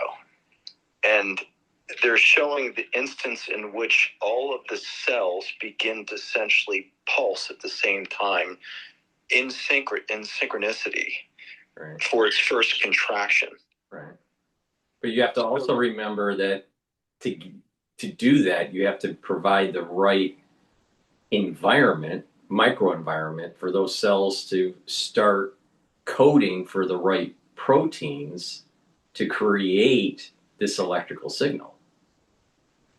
So as the embryo is morphing, it's communicating to other areas, and the cells start to differentiate in those early phases because of those microenvironments. And so the whole epigenetics of certain zones of the embryo will start to specialize. That's why eventually you get a heart or a brain or the limbs. So there's these microenvironments that are key to differentiation of these cells. And are you aware of Michael Levin's work on morphogenetic fields? No. Where he's basically manipulating those electrical signals, and he's taking the cells of the eyes in a toad and he's moving them into the stomach by manipulating the fields. Mm-hmm. And it's as if it's where he's gone with this is this idea he's of changing the microenvironment. He's manipulating what he says are fields that essentially have been sort of ignored by the science of their influence on the way that cells communicate with one another in a harmonious fashion in order to carry out the morphology of the species, so that a toad's eyes move in a certain direction. That's the information that's stored in these electrical fields to move the eye into the right position that would represent the morphology of the toad. And so there's this idea at, I want to say, the nephish level, where there seems to be something that has been inserted in a field that defines the morphology of the species. When the nephish leaves the body dies. So for the body to, quote, be alive, and I would say life would start at inception. You know, the conception of the the egg and the sperm, right? And that fusing. When you actually see this under a microscope, when the actual fertilization of a egg literally creates a lightning strike, and then you start to see it propagate into the egg. So what is when and that moment in time when that lightning strike happens, that's when the nephesh is married or is layered over the actual physical part of the body. In this case, the body is just an egg and a sperm that has merged. Like code for it's and then as it's developing, the body's developing, but it's developing because the nephesh is right above the body. I wouldn't say it's infused with the body, but it's right above it. And the moment that the nephesh decides to go away, for whatever reason, the end of the body happens. Sometimes it's in early development. Sometimes it's when you're 70 years old or 100 years old, whatever. And what's interesting is that some of these individuals that they have a sense that they're going to die, it's usually within 24 hours. People have like a little hint, and according to Kabbalistic thought, is that the actual nephesh can leave the body 24 hours before. The body is still kind of lingering, but it's going to die. But the body, what we call body, its energy source to stay alive is the nephesh. All right. So my next question is on this idea of the ruah. Yeah. I find I like I want to get John into this as well. I always look at the Promethean myth of this techne that was given from the gods to this, say, let's just go with this analogy with the nephesh on top of this coating of biological machinery that allows it the ability through language, which I think is truly the fire. It's actually language that allows it to be this witness that he talks about of creating self-awareness to actually manipulate time in the sense that it can create metaphorical abstraction in which it allows it to create scenarios that exist in the future and in the past so that it can actually make decisions within the present. So it literally is a technology, so to speak, a gift from the gods that allows it the ability to manipulate time. Well, my first reaction to that, Don, is that when someone's saying the gift of the gods, this is really just a misunderstanding of the different attributes of the Sephiroth. And that people they get confused that one attribute of the Sephiroth is a god. So there's kingship, and there's foundation, and there's victory, and beauty, and there's all these different aspects of the tree of life.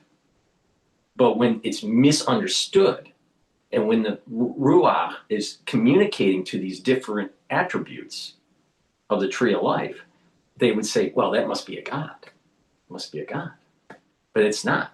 It's really the quantum physics, for lack of a better term, of these souls that we're talking about. So that's just my take on it. John, I mean, you chime in. It's always interesting. I was just there being quiet, trying to add to the dialogue that which doesn't change.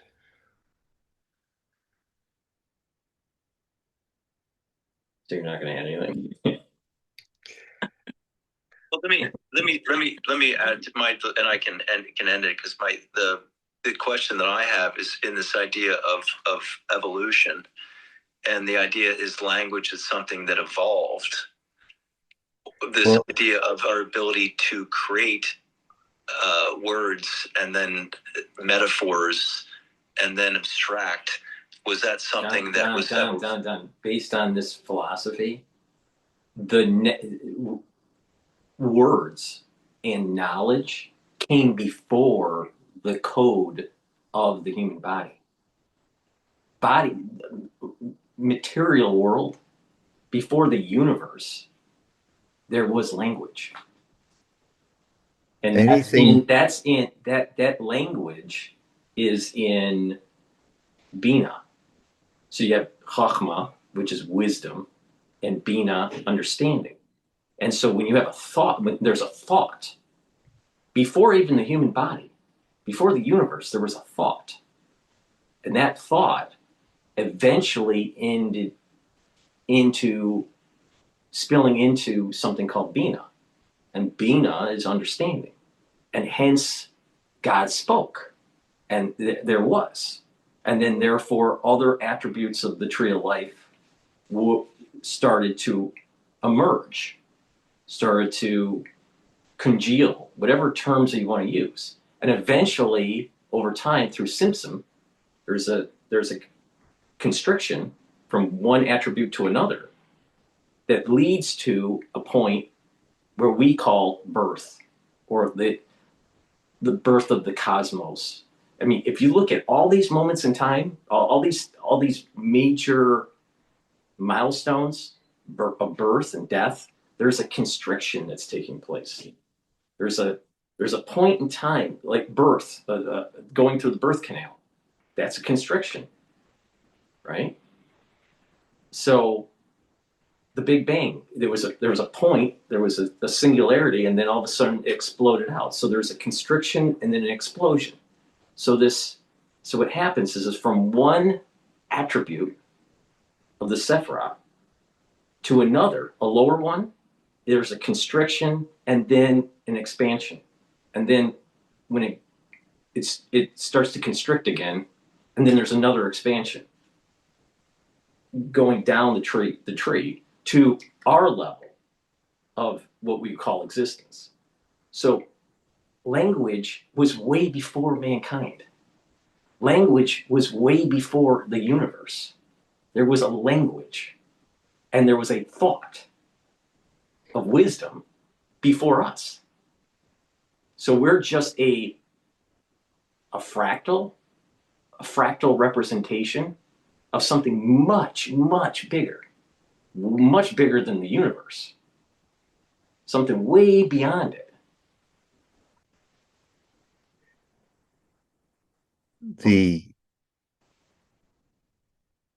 Everything that has been said is really great. Everything has been said. Everything that's been thought, conjured. There is something that is deeper than all of that. There is something that was there before the thought, before the idea, before the sound. And that's our very nature. And what I observe in myself and others, and even in this dialogue, is and it's not a right or wrong thing. It's simply a process that is outside of the source.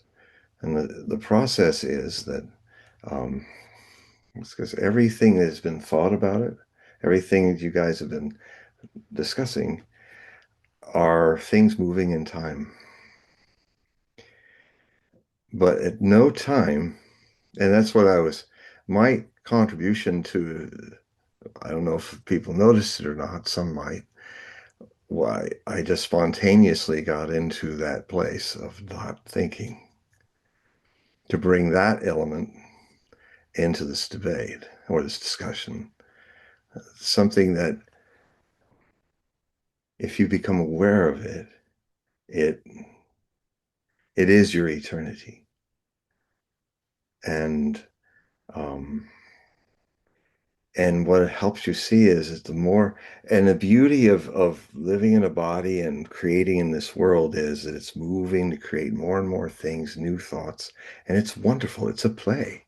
The Hindus call it lila. The existence, the existence is a great play. The core existence, timelessness, playing in form, playing in theorems and ideas, and trying our utmost to understand with a capacity that those things living in time, mind, movement, thought, emotions, bodies, temporality, are things that come off of it, but the source of it is not these things. The ability to relax into that which does not think, does not even exist, because existence also is a prison.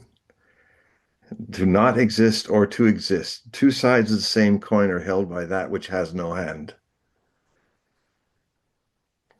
To, even though I talk so much about the world and other things, my other side, my spiritual life, is trying to kind of give you a Zen experience where um, there's something far deeper, that if the body mind vehicle is in harmony with that, um,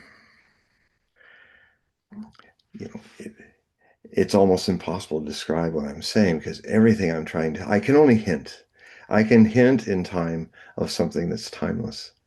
And as much as uh, all these theories are wonderful, and I watch my mind thinking of these things too, and all the elaborate wonders of it, it can be very easy to forget the center of all of it. And because, the play takes you. And trying to find the knack of being taken, but totally taken, but without being identified, where it goes, is the path that I'm on.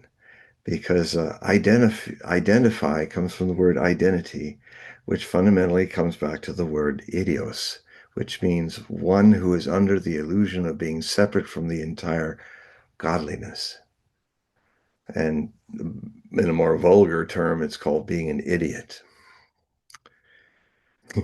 And so, there's nothing wrong with being an idiot. It's the basic nature of the third, the lower material part of this, that has a sense of knowing when dying is coming, and that explains very well how people have a presentiment of death coming. Sometimes it happens that you have a presentiment of that you're about to die, but it's a potential, like what happened to me when I was going to step out and drive down to Long Beach to see my girlfriend in Laguna Beach. I was a sannyas and just new disciple too, and suddenly I had this huge premonition that I was going to die. That what I was about to do was going to head. I felt like there was a boot that was so big, and I was such a small little ant that I can't even see it when it crushes me. And I'm standing at the threshold of the door, and I said to my mother, who was also sannyas, and I said, I think I'm going to die, something, and I don't know what to do. I felt so helpless, and then some invisible force pushed me out of the door. And it's an interesting thing, because 40 minutes later, in Long Beach, California, as I was passing legally through a green light, a man in a huge boat of a station wagon hit my two-door Maverick Ford at 55 miles an hour and T-boned me right in the driver's door. And I was given up for being dead for 20 minutes as they worked on the other man.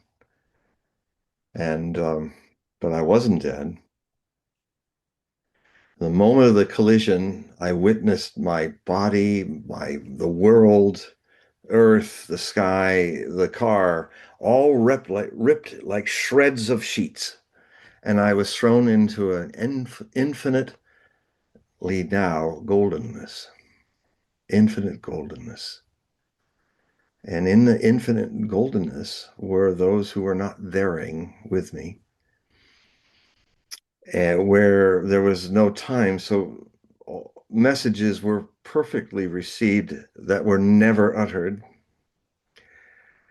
It's sort of like that beautiful story when Subhuti, one of the disciples of Buddha, was sitting under one of these beautiful short little trees that have white flowers that usually during the monsoon season in India, they, in one night, snow all their white flowers just in one night. It's like a snowfall. So beautiful. I've seen this in the ashram in India. And so he's sitting there, and there are presences there that are not there at all, who are contacting him with nothing said, and nothing was heard, but things were transmitted perfectly. And if I were to put them in a time frame, a time mind frame, this is a discussion that they never had. Those who never spoke to Subhuti said, um, we want to thank you for your beautiful discourse on silence. And he never replied, but I haven't said anything. And they never heard him say it, and they responded, that's why it was so beautiful.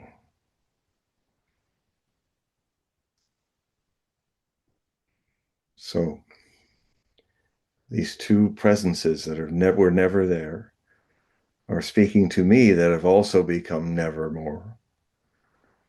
And they imparted upon me, if I put it into words, they said, we're here to tell you that you're back home, that in fact you never left.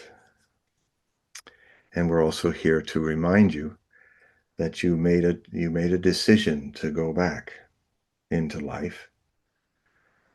And that was something because I really resisted coming back into this life. I have a memory of that. And they were saying, yeah, but you finally decided to go. And if you want to stay here, well, you've always been here. So if you want not to go back, that's perfectly fine. But we're here to remind you that if you do go back, it will be very beautiful. And I felt all this love and all this help and things that was possible. So I looked down at the lower vibratory reality, which was like lower music. And in there, I could see my wrecked car in Long Beach, California. And I impressed upon them without ever saying anything, I'm going to really kick myself for going back to Long Beach. So suddenly I was back in my car and I was looking at the Mala of Osho's picture, and I was very limber. I still am. Um, and so I was like way over, neck way over onto my lap. And the first normal thought in mind memory I had was, well, at least that isn't broken, the Mala. And then I sat up slowly and I looked at the drive shaft was bent. The dashboard had taken most of the 55-mile-an-hour force of the crash. I had a slight ache in the upper part of my very hard head that hit the window at 55 miles an hour in reaction to the T-boning. I was in seatbelt. And then I saw that the brake and the fuel pedal had tied themselves into a bow tie, and I giggled. I felt like I had been gone a million years. I felt a radiation of coolness coming off of me. And there was also to my side a tap, tap, tap, tap, tap, tap. I slowly looked over very calmly, and there's an ashen-faced paramedic with a guy with the jaws of life behind, ready to pull the cord and pull me out like a broken can. And he's going, ashen face, seems like he's looking at a dead body or something. Can you get out? And I looked down, saw that I still had a door on my side of the dark car, and I said, okay, very calm. I opened the door. I stepped out into an intersection that was absolutely flooded with gasoline. And there was a man who had kind of bozo hair with no hair on the top and no front teeth running with absolute joy. His suspenders were doing their best to hold his huge gut in place. They were like going, as he's running, splashing gas everywhere. The paramedics are still more in shock than I am. They're just, and he gets to me and he literally picks me up off my feet and hugs me and then puts me down. And he said, "Oh, son, it's a it's a miracle that you're alive." And he grabbed my mala and he ran his hands up and down and he said, "Dem sure good beads." And I looked and I said, "Yes, they are." And it was through him that I later found out what happened in the 20 minutes that I had missing.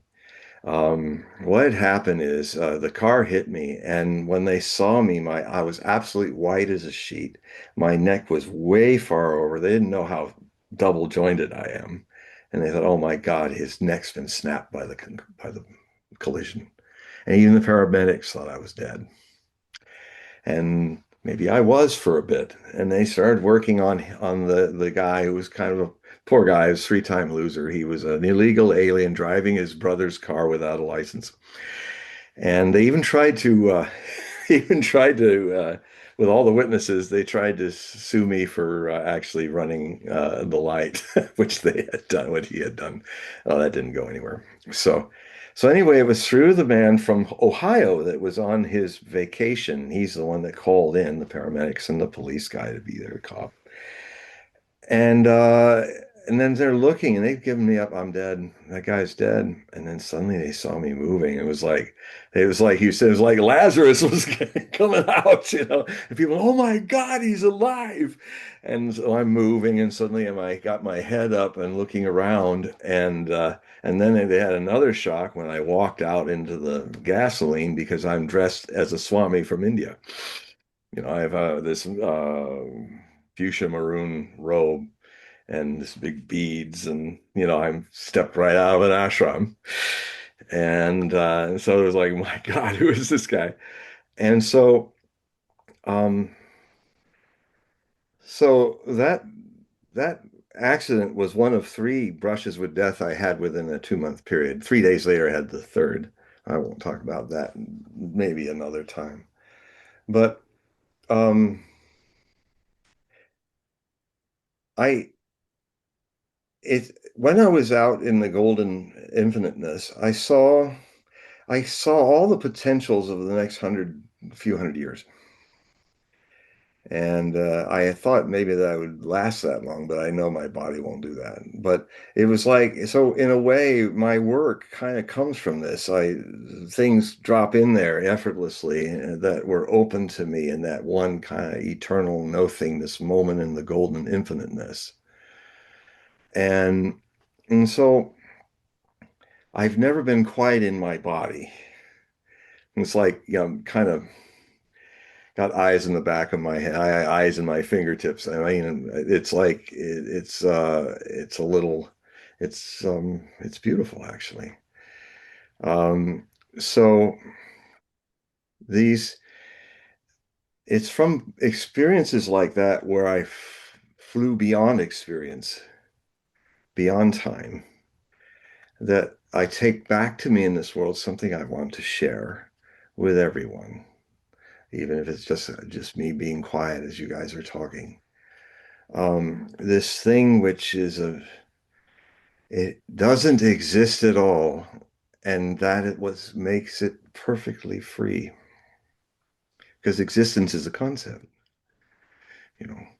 Non-existence cannot exist without existence as a concept. So there are two concepts, two sides of something that are outside of that no mindfulness that witnesses it. So um, I guess this would be called the Turiya, glimpses of the Turiya, the fourth state of samadhi. I don't know. Um, so, I mean, in a way, sometimes I feel more and more I begin to understand when Emperor Wu asked Bodhidharma with his big eyes, with no eyelids, and like a lion, very terrifying Buddha, but amazing Buddha. And the emperor said to him, "Who are you?" And he said, "No knowing." See, the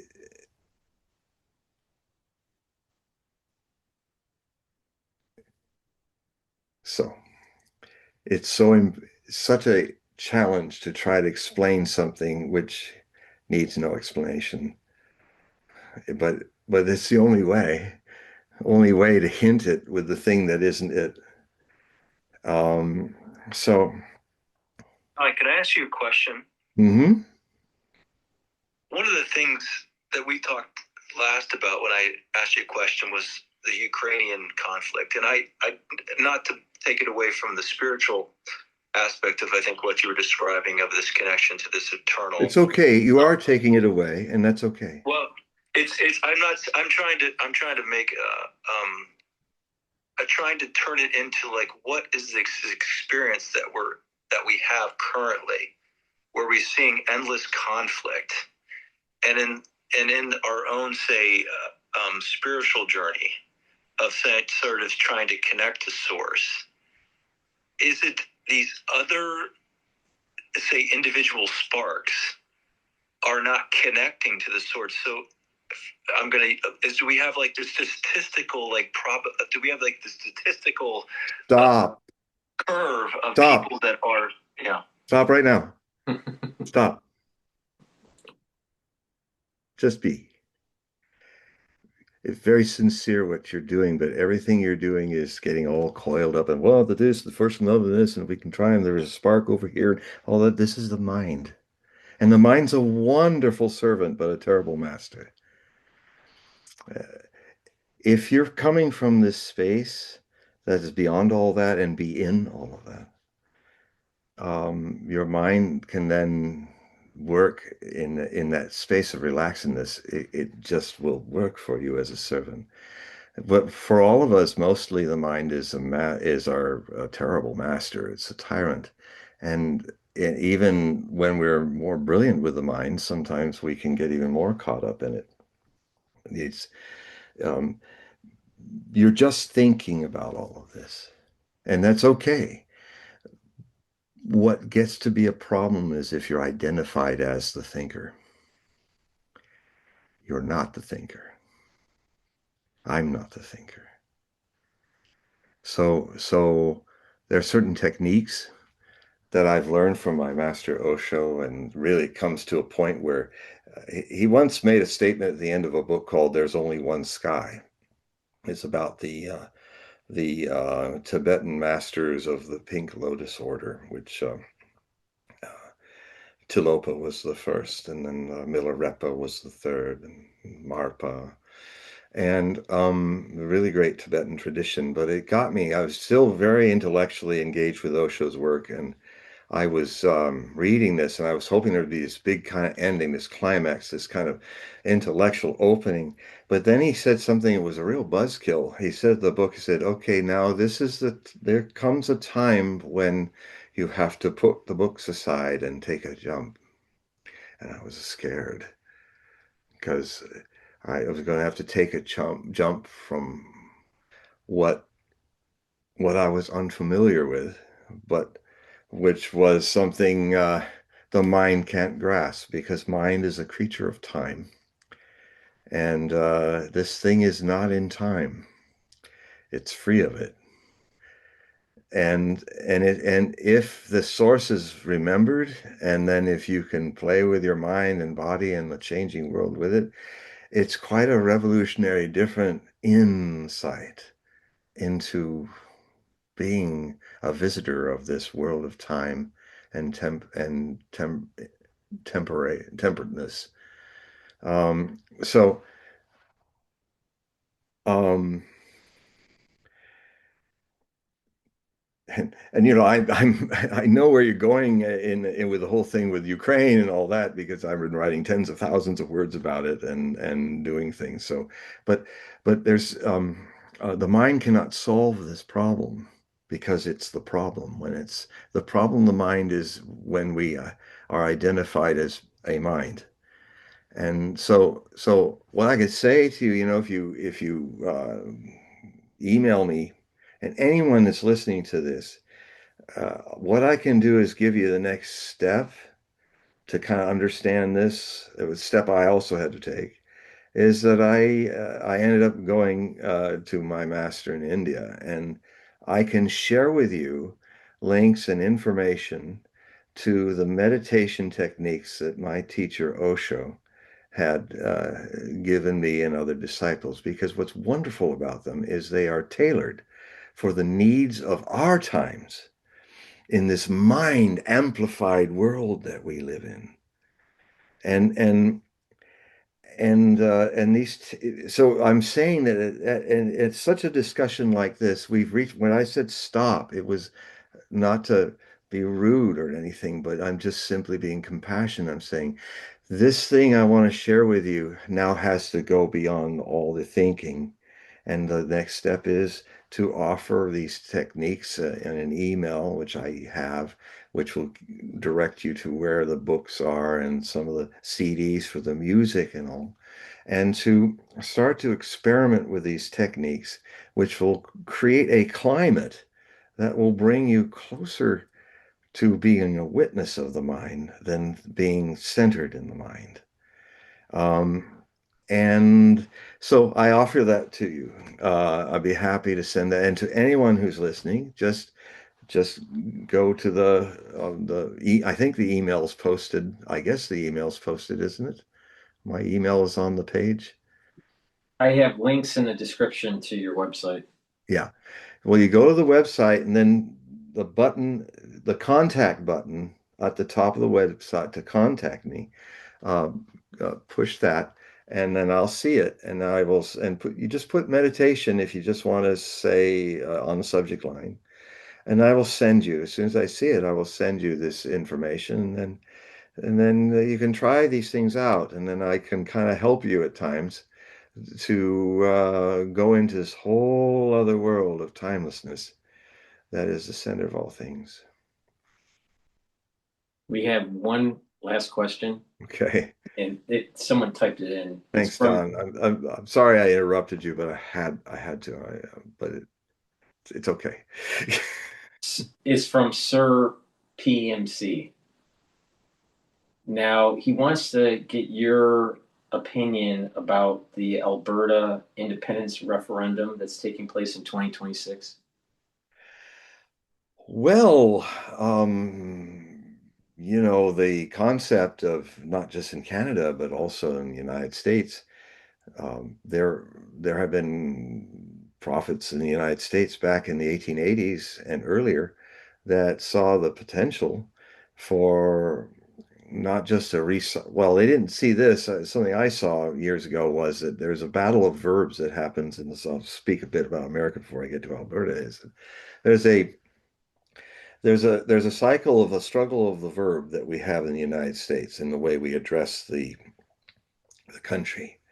Um, we we kind of unconsciously say now the United States is, but that's grammatically incorrect.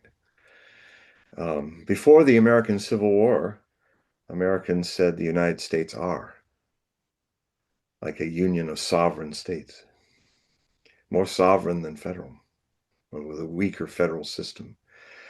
The Civil War happened, and after the bloodletting of many people in 4 years, we started to call it the United States is, as a united country.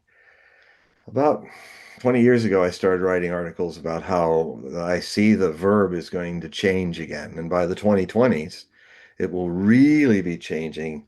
We want to go back to are, not is. And there are prophecies about this from the 1880s. Some very interesting, accurate, published authors were speaking about how they thought that the American Union may break up into more sovereign states as a potential. And that also includes potentials at Alberta, British Columbia. A lot of Western Canada has been thinking of being on its own out of the Canadian Union. And so it might even be possible that it might be a loose association of dominions and states that might interact as sovereign states in a larger confederation of states and provinces. That's very possible as one of the things that might happen in the coming decade from starting with next year. Okay. Well, that was the end of the questions. We're at the end of the show, but John, could you explain your periodicals and your readings so the individuals that are watching, we have a pretty good showing here today, Good. so they can sign up and help support your work?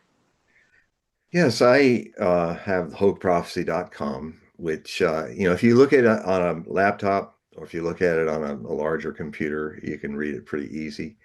It's We're soon going to get it fixed so that it'll be eye friendly on cell phones. That should happen in another month. But what I also have out, and that's basically where I put a lot of my thousands of articles since 2000 that I've written. But I'm putting a lot of them now on X. So if you just type in the search John Hogue, you'll run into those. I'm still loading them in, uh, starting from this now closing year to the present, and then they'll be loading in more often. So that's also a way to read it easily on X. But what I also do is I have the Hogue Prophecy Report, which is sent to an email, your email. It's a PDF file. It's an Adobe file, and on it, stamped with it, just after the table of contents and the opening picture, is in large font a ad for Adobe Liquid. So it's free. You can download it and then you put it on your phone and you can read any Adobe file formatted to your pleasure for what your eyes need on a cell phone. So that is already available for my Hogue Prophecy reports. And anybody who gets subscribes to it, because when you go to my website, you will see samples, free samples of articles, Hogue Prophecy articles, and with links to how you can become an automatic payee, five or a little more every month. It automatically goes to me so I can keep this going, or you can do it all as a $60 donation for 1 year. And then I send you these. They kind of come out when they come out, roughly a bi-monthly delivery. Um, and they're fully illustrated, and they're some amazing articles. And anybody that wants to join it now, I had a whole bank of articles I did about John Brown and Charlie Kirk and the parallels between them and the potential future of a catalyzation of some civil war. And these articles really were a big hit. And so I'm going to make sure that the last sending I did in December will also be given to you free. And so, so these are two things I have there. And also, if you go to HogueProphecy.com, right at the top, you'll see a little blurb about get a reading, a Hogue reading. And these readings are about 2 hours.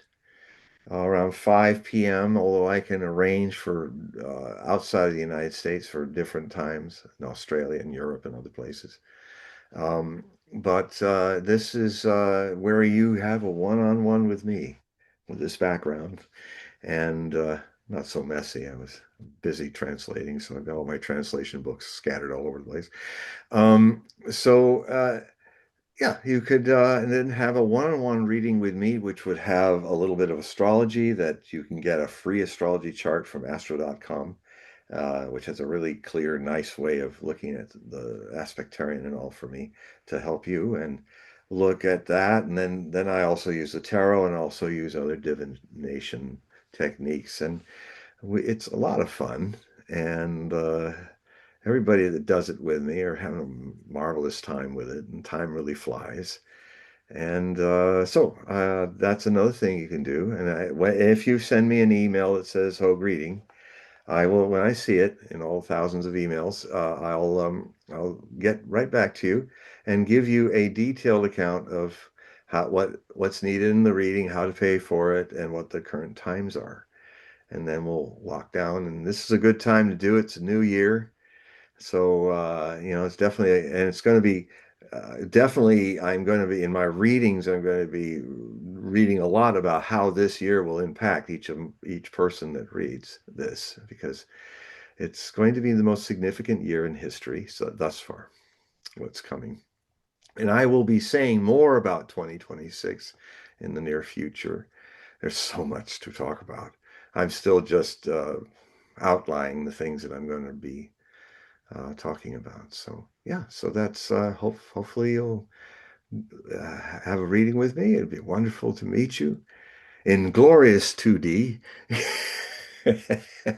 And I thank Paul and all of you for listening, and I thank especially all the people who ask questions and were patient with me. So everyone, please click the link that's in the description of this video and go to John's website and help support the work that he does. In addition, can you please ask your social media to subscribe to the channels that we have so we can accrete a larger audience as we do these shows? I think it's going to be very important as we move towards